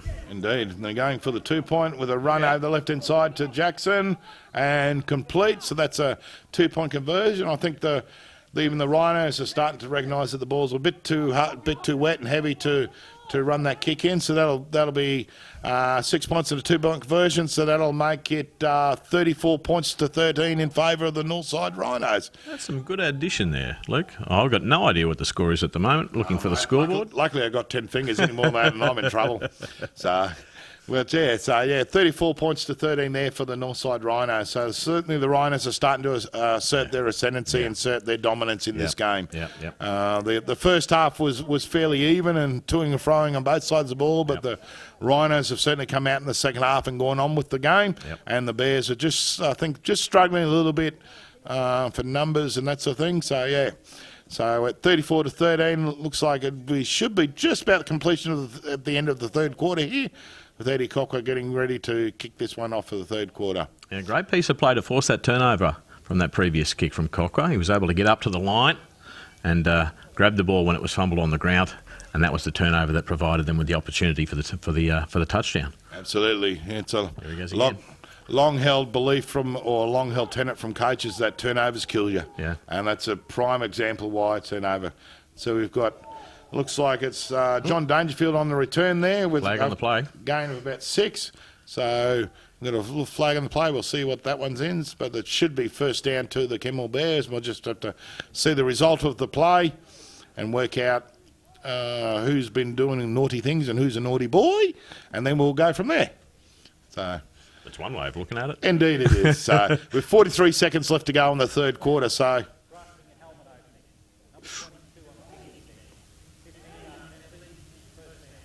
There you go, face mask, one of those penalties we talked about earlier. It's certainly a safety penalty, and the referees are very harsh on players who do anything that can possibly injure another player, and that penalty was for what they call a face mask penalty. So if you have a look at the players' helmets, they've got a face cage on there, and certainly at no stage are you allowed to grab that face cage and twist the helmet or grab that at any stage. One of the Rhinos found to grab one of the Bears' face masks, so that'll cost the Rhinos 15 yards. So, and that's the biggest penalty that there is applied as well, isn't it? 15 yards. Indeed it is. 15 yards the biggest penalty in this game. So the Bears going for a long pass to Bess, and again, that little battle on the corner there between young Ben Wickens and Mitch Bess certainly continue going on. Bess, that's 3 times in a row now. He's had it in and then knocked out by young Wickens there. So certainly Ben Wickens having a great afternoon. Yeah, he gives up plenty of height to Bess, doesn't he, Wickens? But he's certainly holding his own. In fact, he's been pretty dominant in that area of the field this afternoon. Indeed he is. And young Ben Wickens, very athletic. Adam's one of those players that he doesn't quite look the part, but certainly can play the part, and certainly is able to do so, and has proven so on several occasions this evening. So no, young Adam Wiggins is having a great game this afternoon. So we go on the option run to the quarterback, and the Rhinos don't fall for that one there with the tackle. Young Jared Segman being picked up in the defence there with the tackle being made by Reece Barnes. So that'll bring up third down for the Kenmore Bears with looks like about 17, 16, 15. So I dare say we probably won't get this play off the rest of this quarter, and we'll change ends for the start of the all-important fourth quarter there. So it'll be third and long with 3rd and 13 there for the for the Kenmore Bears, and their game over the Northside Rhinos with the Rhinos. There we go. So you told us I wouldn't get that one off. Yeah. So that's be change of quarter there, folks. So that's the end of the third quarter. So it'll be change of ends for both teams, and we'll start off very shortly. Just while we have a break in the play, I'd just like to thank our sponsors for this afternoon evening's broadcast with 31 Digital, Diamond Cutting Solution, Budweiser, Summit Tower Hire in the 2012 Gridiron Queensland semi-final series. It's been great to have you with us this afternoon, and hope you're enjoying all the coverage. It's just if you've just tuned in, it's 3rd and 12 for the Kenmore Bears in the game against the Northside Rhinos, and we're just right at the start of the fourth quarter with the Rhinos leading by 34 points to 13. Yeah, that 21-point deficit is going to be very hard for the Bears to drag back in this fourth quarter. They really need to get a score very early, and then I would think get the ball back and get another one if they're going to have any chance. Indeed. The Bears' offense has really struggled in this second half, and they really need to turn things around now, and the Rhinos starting to show. And so the Bears starting to throw a little bit deep, starting to show a little bit of panic there, and a bit of urgency in trying to go some big chunks of yards there. So unfortunately, the pass incomplete for the Bears there, so that'll bring up 4th down. So the Bears will be forced to punt on that one. So it'll be 4th and 12 for the Kenmore Bears on their own 39-yard line. Interesting on that play to see Rhinos quarterback Justin Smith out there in the defensive line looking to bring the Bears offside. Didn't work, but it was certainly an effective tactic to put the Bears off their game and off their momentum, and that's been one of the problems that they've had all this afternoon, hasn't it? Indeed it is, yeah. The Rhinos' defensive pressure has certainly been harassing the Bears' offence all afternoon, and it hasn't allowed the Bears' offence to get into a rhythm, as we see a great punt there from the punter, which is Jordan Gallagher, and the recovery made by Lachlan Barnes there. So it means the Northside Rhinos will take over on their own side of the field. So it'll be 1st and 10 with about 11 minutes to go in the fourth quarter. Yeah, nasty little bounce for Lachlan Barnes there, but he was able to recover. It was indeed. So Justin Smith and this Rhinos offence will certainly take over. It looks like the Rhinos are going to come out with two backs in the backfield, so both Dingle and Jackson in the backfield there. So it looks like the Rhinos are going to serve out the Bears a further dose of running football. Yeah, getting a little dark now. The lights are on at this ground. Yeah, so lights. You can see the Kangaroos are heading off. The Roos in the background heading off to home. So Skippy. So here we go. 1st and 10 for the Northside Rhinos. We've got a counter play from Jackson and a great run down the left-hand side for a gain of about 4 yards. So that'll bring up 2nd down for the Northside Rhinos. And, yeah, I think the Rhinos are just slowly grinding this game down into the ground. And I think, unfortunately for the Bears, I don't think they've got too much left in the tank. They're starting to hang their heads down a bit, and I think the game's just been too tough and taken a bit of a toll on the Bears this afternoon. Another great tackle too from Mitchell Wong on the Bears defence. He's been very effective in the defensive field all afternoon. Yep. So, okay, so there we go. We've got a holding penalty on the Rhinos offence, so that'll march them back a bit, give the Bears a little thing with just 11.5 minutes to go. Yep.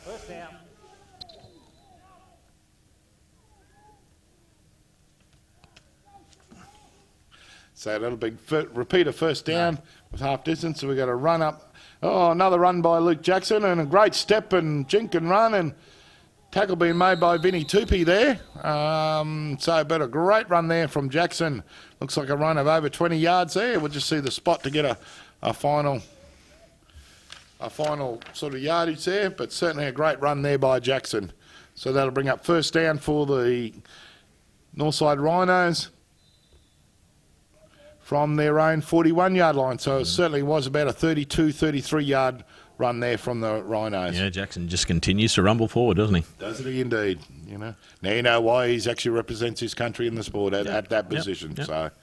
So drop back for a pass there for Justin Smith. Oh, he is able to evade the sack there, and nice tackle being made there by Johnny Dangerfield there from the Bears swing, and we've got an injured bear on the ground. Up Dangerfield. Yeah, he's probably himself and Mason's been the best this afternoon for the Kenmore Bears. Yep. They certainly haven't shirked their responsibility. They've been trying hard all day. Unfortunately, the Rhinos' offense, I think, has just been a bit too methodical and a bit too good for the Bears on this occasion. Yeah. So. Yeah, it's been a hard day at the office from the Bears, but they'll learn from this defeat. Is it too early to call it a defeat? Well, maybe a little bit too early to call it a defeat as such, but certainly it's certainly starting to shape up that way. Righto, Chappie, there's 5 on the table. I got 5 on the Rhinos. You got 5 on the Rhinos? I got 5 on the Rhinos. Oh, mate, you know I'm not a betting man. So another run down the left-hand side there by Luke Jackson for a 1st down. Tackle's been made by Peter Rainbird and John Dangerfield. So the Rhinos just continue to just march that ball down the field. Yep. They've been very effective all afternoon running the ball in this semi-final. Ball downfield. Oh, we've just got a short time out for an injury over there on the far sideline. I just can't quite work out who it is there, but I think the Bears are now starting to feel the effects of having a short bench. Their players are starting to get a little bit banged up, and a combination between that and the really wet conditions out there this afternoon. Well, the tempo that the Rhinos have dictated to this game as well means that the Bears are really off and on the field all the time. Like you say, a lot of the Bears players playing both offence and defence, not having the luxury of that extended break that the Rhinos players are getting. That's right. I think they're just starting to struggle a little bit as this game starts winding down through the fourth quarter. With just over 10.5 minutes to go in the fourth quarter, we have the Northside Rhinos leaving the Kenmore Bears by 34 points to 13. A bit of a stumble on the rollout from the quarterback there as he rolls out to the right. Tries a nice pass out there to Lachlan Barnes there on the reception down the sideline there. So pass complete. Reece Barnes, I think, with the reception, that one. Reece Barnes, indeed. Reece Barnes has been very effective this afternoon. He's managed to get 2 touchdowns, one on a run game, and also one a running touchdown, one a pass reception touchdown. So he's certainly been very effective there this afternoon for Reece. And his brother Lachlan's been very effective as a kick returner all day. Indeed. Actually, this is the first time Reece has played on the offensive side of the ball. I know certainly on previous years he used to play defensive line and linebacker and defensive end. So he's certainly shown his versatility and athletic ability playing on the line. So we've got a Dingle on the run on the right-hand side there. Tackle being made by Jordan Gallagher. Yeah, once again, that change. Yeah. When they bring Jackson out of the game and put Dingle in, that's a devastating combination that the Rhinos are working for. Indeed. It's just a constant, steady flow of power running from the Rhinos offense, which is just keeping the Bears defense. The Bears defense spent a lot of time on the field, and I think it's starting to show. Yeah. They're just starting to get a little bit tired and just falling half a step behind. Yeah, hard work out there for them this afternoon. They've battled valiantly all day, the Bears, but... they've never given up, but you're right, they've battled valiantly and tough conditions as well, very heavy conditions. And when you're playing in these heavy conditions, as we have a false start there, be interesting to see where they call this one on the offense or the defense. There's a bit of a flip of the coin as to who gets this one scored against it. What do you reckon? I reckon it's going to be a call against the offense, actually. I've already told you I'm not into gambling. Oh, there you go, defensive offside. Well, there you go. See, that's why I don't gamble, because it would have cost me. But I mean, that's a tactic that the Rhinos have been plying as well, trying to bring the Bears offside. Yeah. And they've caught him a number of times early in this game, and starting to work for him again. Yeah, it's caught him then, and that cost him a first down. So that'll be. It's just starting to cost them. Those little signs, the little cracks are starting to appear. So that'll be 1st and 10 for the Northside Rhinos from the 15. As we do another end around to Reece Barnes there. Looks like Greg Wardrop and Jordan Gallagher on the tackle on the stop there, so for a gain of about a yard or 2, although we do have a flag down on the play, so we'll just wait and see. And we've got a holding against the offense end, so that'll march them back 10 yards, so that gives a little glimmer of hope there to the Kenmore Bears. Holding, offense, number 66, 10-yard penalty, repeat first down. 66 was Darryl Buckley, actually, I think, from memory, that's probably his second or third hold on that left side, so obviously the right defensive end for the Kenmore Bears is giving young Darryl Buckley a fairly hard time there. So it hasn't been a one-way traffic for the Rhinos, has it? They've really had to work very hard. Very much so.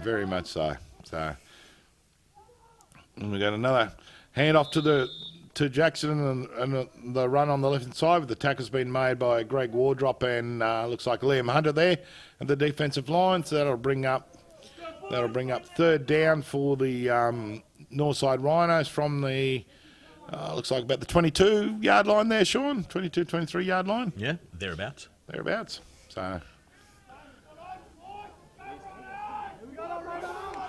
here we go. So 2nd down for the Northside Rhinos. We've got a pitch out to the Luke Jackson on the run side with a run out ride. And Mitch Best just forcing him out of bounds there on the run. So looks like a reasonable gain there for Jackson as he turned the corner and managed to get a few yards upfield. So that'll bring down 3rd down for the Northside Rhinos. So it'll be third and about 10.5, 11. Third and about, say, we'll give him 10.5. Just give him that extra couple of inches. Yeah, and once again, that's a perfect example of how this game has gone this afternoon. They really just don't have the manpower to bring Jackson to ground early enough. And when, of course, the Rhinos bring him out, they throw Dingle in there, and he rolls it forward for another 5 or 6 yards each time. Yeah, and that's been the tail of the tape, hasn't it? Yeah, it's certainly been a 1-2 punch against them all afternoon. So quarterback back in the shotgun, going for a pass completion to the corner route there. Looks like might be Matty Neal on the reception there. Pass complete. And just see who the receiver was. Yes, certainly was Matty Neal there on a reception to the left-hand side. It looks like he was a little bit short for the first down, which will bring up 4th down. Yeah, about 2 yards short. So it'll bring up 4th and 2 on the Bears 7-yard line or 8-yard line there. So interesting to see where they go just for the first down and where they go for the end zone at this stage.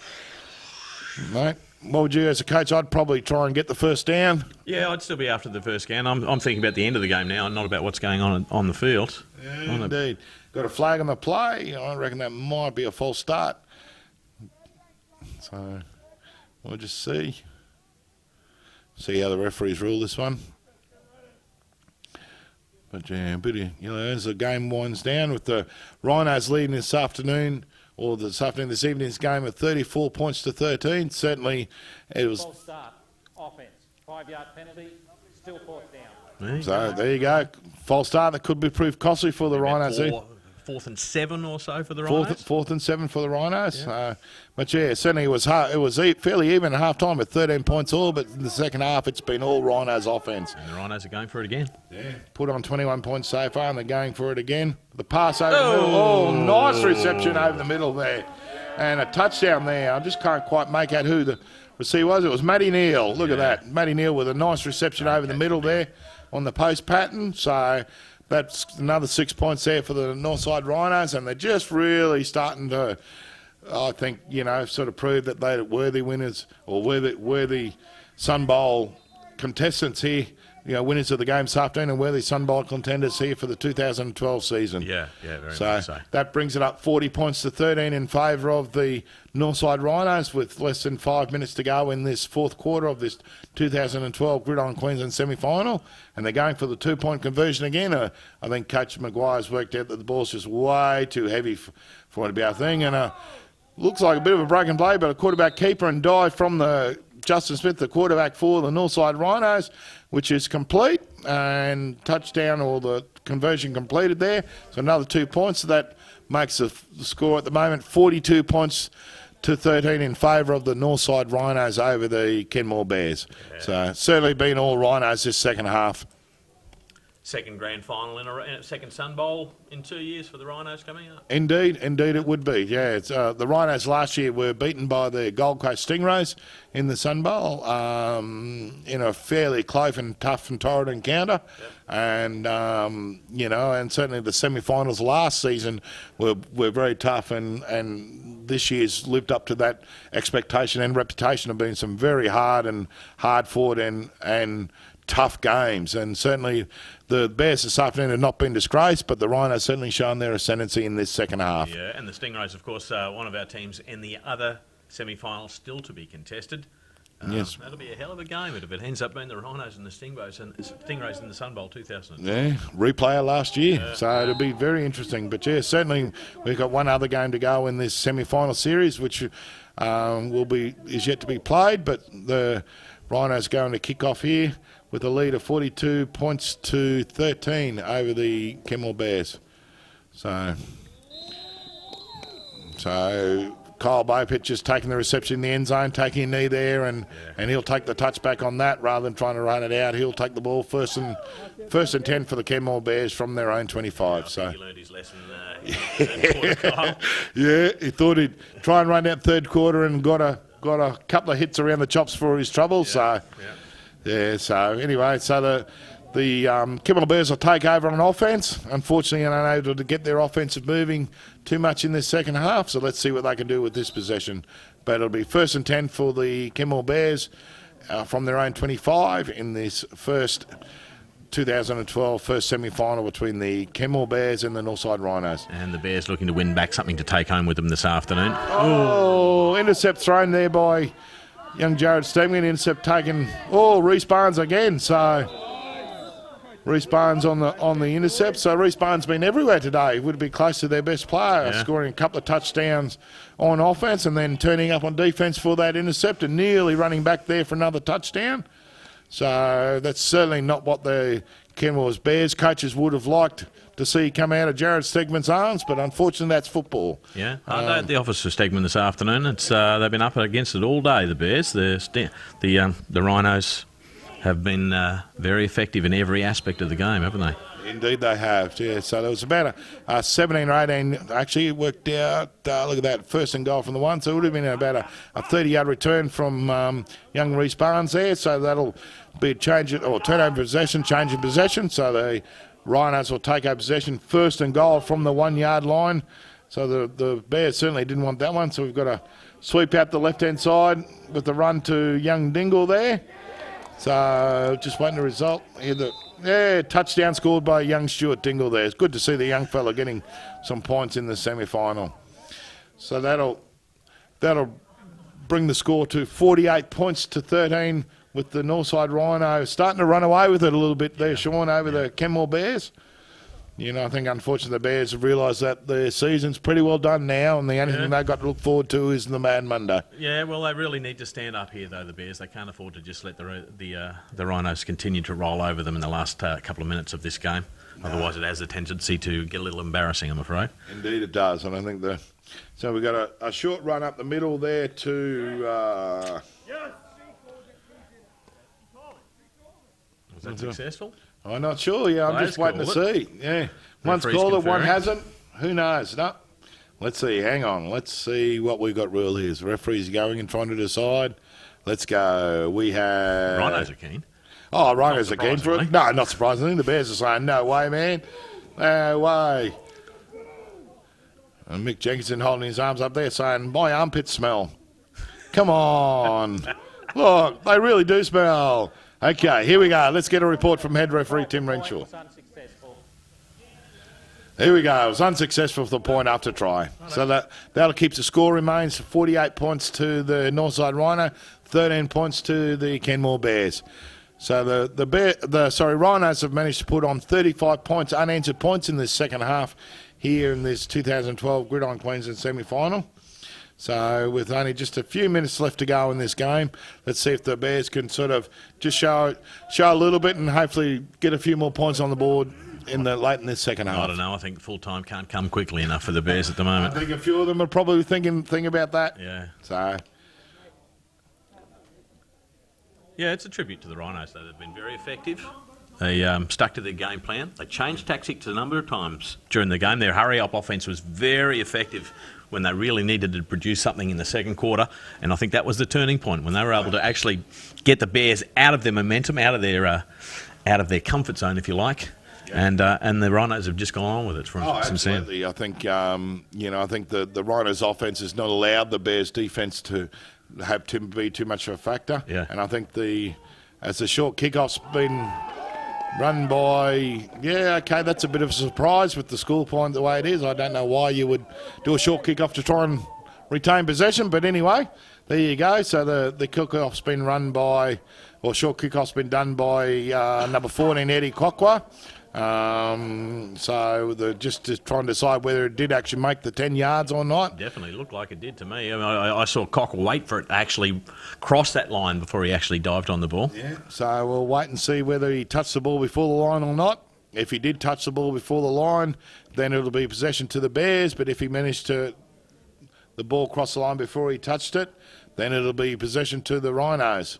Well, as I said, I'm not sure why you would do it at this stage of the game, but anyway. Tactic. Yeah, interesting tactic. Yeah, Cockwa's had a bit of a day out, though, hasn't he? Yeah, he has it indeed. So just while the referees discuss this, it's 48 points to 13 with the Northside Rhinos leading over the Kenmore Bears. Who would the Rhinos rather play next week? I don't think they'd rather play either of them, to be honest. Right. So, yeah, I think, certainly the Stingrays have got a very good history and very good record against the Rhinos, so they probably would prefer to play the Cougars in that regard. Yep. Certainly, I'm certainly saying that not saying that the Cougars are any less of a force. I mean, I think the next game between the Cougars and the Stingrays is going to be a very good game from two very good sides. Yep. And I think, personally, I think whoever wins that game will really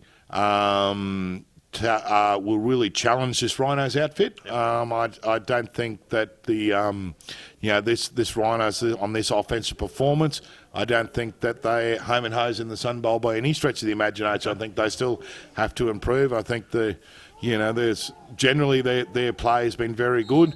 There with the pass knocked down there by young Greg Wardrop on the pass attempt from the Justin Smith, the quarterback for the Northside Rhinos. Which of those teams is going to be more effective at shutting down the Rhinos running game from Jackson and Dingle? Oh, mate, both very good running stop defences. Okay. The Gold Coast Stingrays have got Chris Mooney and Dennis Gilmore, who are both former Australian linebackers in their linebacking core. Yep. The Cougars have got Joel Keep and Luke Gordon, who have both also Australian linebackers, who are both very effective. So both teams, the Cougars and the Stingrays, are very effective at shutting down run games from teams. So I think, here we go. We've got a great run. Not finished. He's not finished just yet.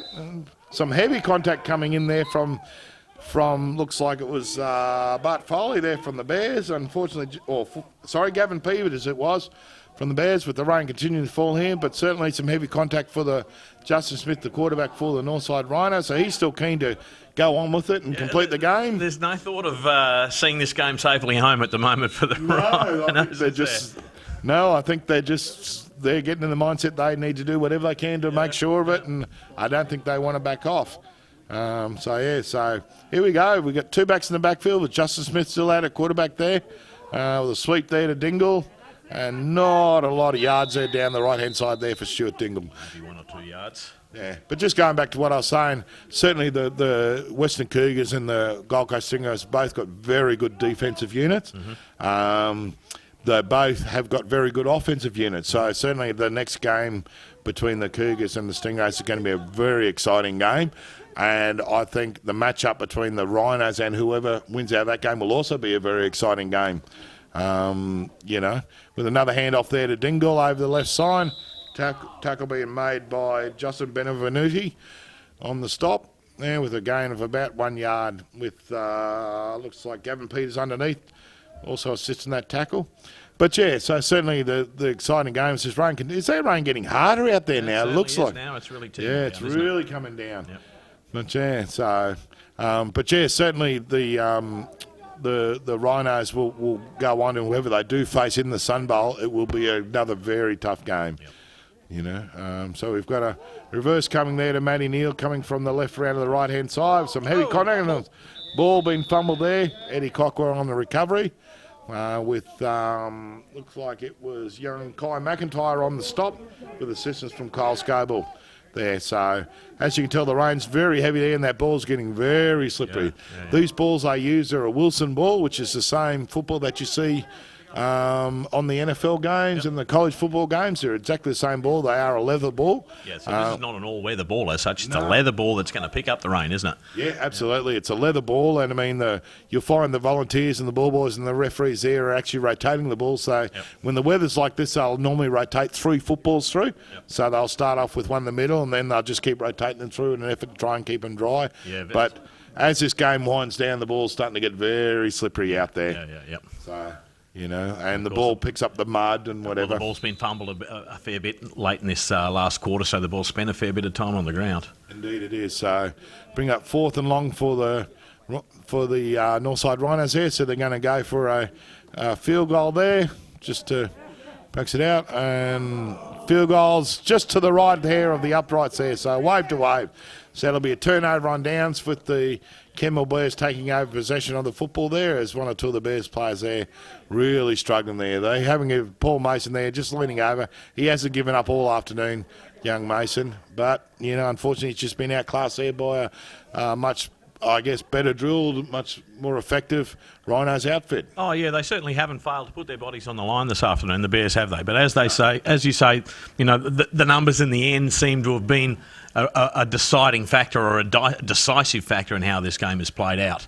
Yeah, absolutely. But yeah, the Rhinos have been very good, and as we've said repeatedly, their running game has been dominant all afternoon, and the Bears really haven't had the answers to it. No, that's right. And I think the key to that was the Rhinos have really shut down that running game of the Bears, and the Bears with the ball and conditions, the passing game hasn't been as effective because of the slipperiness of the conditions. Bears losing their primary receiver very early in the first quarter as well. Yeah, which certainly doesn't help. So we've got a false start there from looks like offside by contact from the defence, and the defence is playing, sir, he moved. So we'll wait and see who the referees rule on this one. So we're going to add another late flag there, so maybe a bit of lip coming from one of the players, but we'll certainly see which way this goes. But the way the defence players move, I dare say they're suggesting it's actually against them, putting their hand up saying, yeah, okay, it was me. So let's hear the call from head referee Tim Renshaw. Okay. Offsides, defence, 5-yard penalty. Unsportsmanlike conduct, number 60, defence, 15-yard penalty, first down. Well, there you go. That's 2 penalties on the defence. Yeah, it was a bit of lip there coming from one of the defensive players on the Rhinos. And I think the coach will be dragging him off the field very shortly, give him a clip around the ears, tell him to keep his mouth a little bit quieter and a bit more polite, because that just cost the Rhinos 20 yards and a first down. Yeah, it's certainly not the time to be gobbing off. No. For a better expression. No, exactly right, And, mate, this is not a game to do it. And when you've got 7 referees, doesn't matter how quietly you say something, one of them always hears you. Yeah. So the Bears come back for a pass out there and just overthrown there to receiver.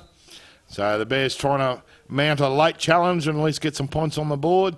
And the pass overthrown there to number 83, young Kyle Bowpitt. And for people who aren't familiar with the intricacies of Gridiron here in Queensland, we do have very specific rules against unsportsmanlike contact, against the taunting of opponents. Absolutely. Unnecessary roughness, for example. Yeah. The biggest penalty you can give in the game, I guess, is to eject a player. Second biggest one is 15 yards in the game of Gridiron. Your first unsportsmanlike conduct, and that unsportsmanlike conduct encompasses a whole range of things like taunting or swearing on the field, taunting a player, abusing a referee, all that sort of stuff all comes under the gamut of unsportsmanlike conduct. If you get your first unsportsmanlike conduct, it'll be 15 yards. If you get a second one in a game, you're ejected for the game. Is that right? Even just for swearing? Even for swearing. Right. So it's something that the league and the officials take very seriously. And the league is very conscious that it is a full contact sport, and there's always but there's always passion and athleticism involved, and it's a very hard-hitting sport and a lot of contact. So there are very strict rules just to keep it controlled and that sort of thing. So, which makes it a very safe and a very pleasant game to watch and to partake in. And there's, as you just saw then, that player that got the 15 yards on. Oh, great catch down the field there by, looks like it was young Nick Bowpitt. Yes, it was, in fact, Nick Bowpitt, number 80. So that'll bring up first down for the Kenmore Bears. So a late charge being mounted by the Bears here on a fantastic throw there from Jared Stegman. So a little bit of life left in this Kenmore Bears outfit, and trying to finish the season on the high. So that'll bring up first and 10 for the Bears from their own 33-yard line. That's a great pass from Stegman. Heavy conditions. I mean, the rain. This is as heavy as the rain's been all day out here at Wacol. Stegman not afraid to go to the air late in this fourth quarter. No, and I dare say he probably feels like he's throwing a cake of soap right about now. So. Yeah, so certainly was a great skill and shown in that pass and great execution of the play. So the Rhinos continue to look at that, 2 passes complete in a row. Second one that was to his brother, young Nick Bowpitt. So the Bowpitt brothers there just taking a couple of passes late in this game. So that was Kyle on the reception, that one, number 83. Sorry, Kyle. Mate, you two look both alike. I think what we should do there, Sean, is call them both Ted. Yes. If we call them both Ted, that way we won't get them wrong. So anyway, we've got a reception there. So the referee's just having a little discussion there, but certainly very heavy conditions late in the game here. Offsides, defence. That penalty is declined. Second down. There we go. We've got an offside penalty on the defence, so the penalties declined with just on 2 minutes to go, completing this fourth quarter with the Bears on a bit of a late charge there. So it'll be second short for the Bears from the Rhinos. Looks like about 23-yard line. No 2-minute warning in Queensland Gridiron? There is a 2-minute warning. You'll probably find, although it didn't show up on the telecast here, but the referee would have called the 2-minute warning, or he'll call it after this play with a run out to the right-hand side there by Stegman. Well done, son. Well done. So the running game is still going to eventually paying some dividends there for young Jared.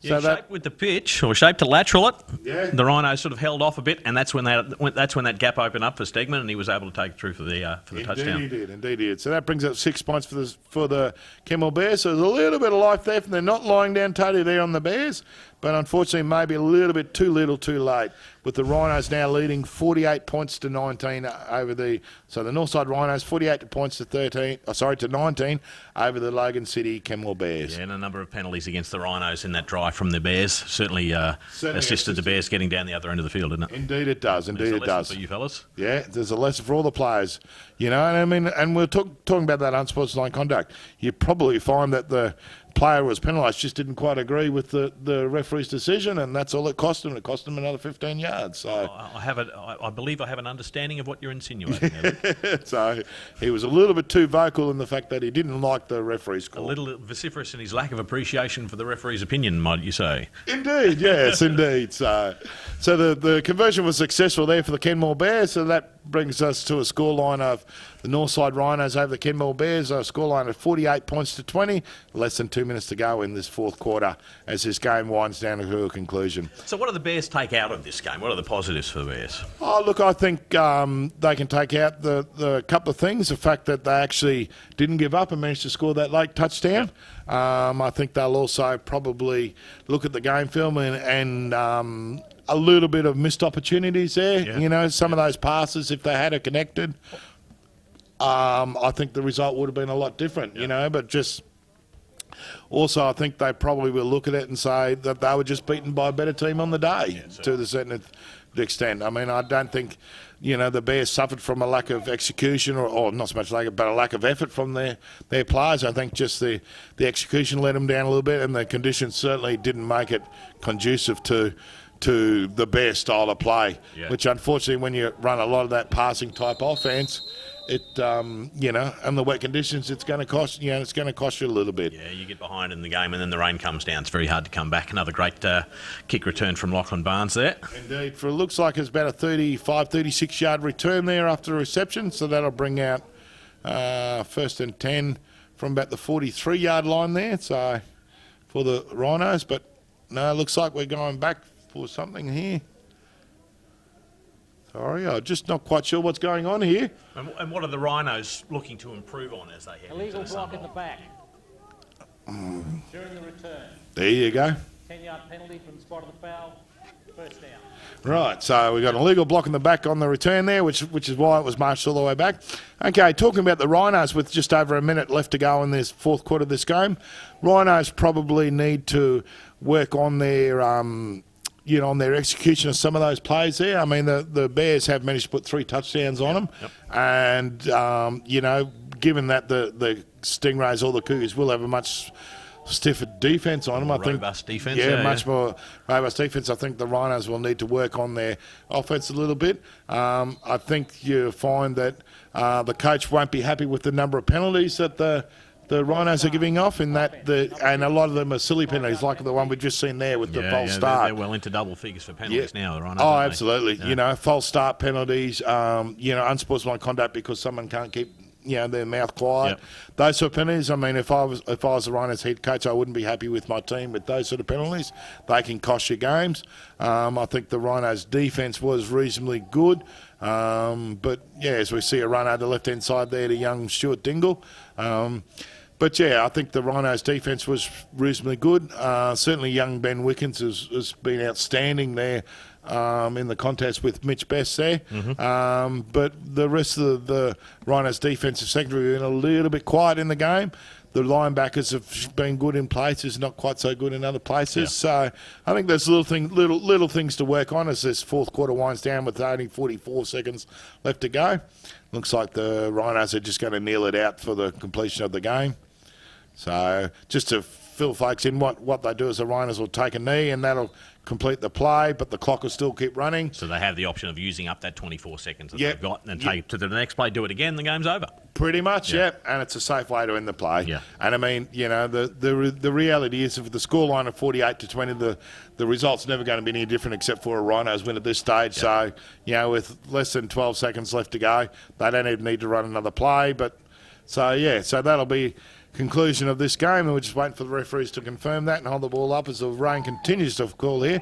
So we have the Northside Rhinos beating the Logan City Bears 48 points to 20 to win the first 2012 31 Digital Gridiron Queensland semi-final, and the Northside Rhinos, congratulations to them, and they move on to the 2012 Sun Bowl to take on the winner of our next game, which is between the Gold Coast Stingrays and the Western Cougars. Just final thoughts from yourself, Sean? Oh, look, great afternoon of footy, actually. Really enjoyed the game. It's my first exposure to semi-final football of Gridiron here in Queensland in 2012. The Rhinos very effective. Really looking forward to the next game. That is going to be an absolute cracker, as you predicted, Luke. And the Sun Bowls, the juniors and the senior Sun Bowls promise to be an absolute amazing spectacle of Gridiron here in Queensland. Looking forward to bring it and sharing it with you here on 31.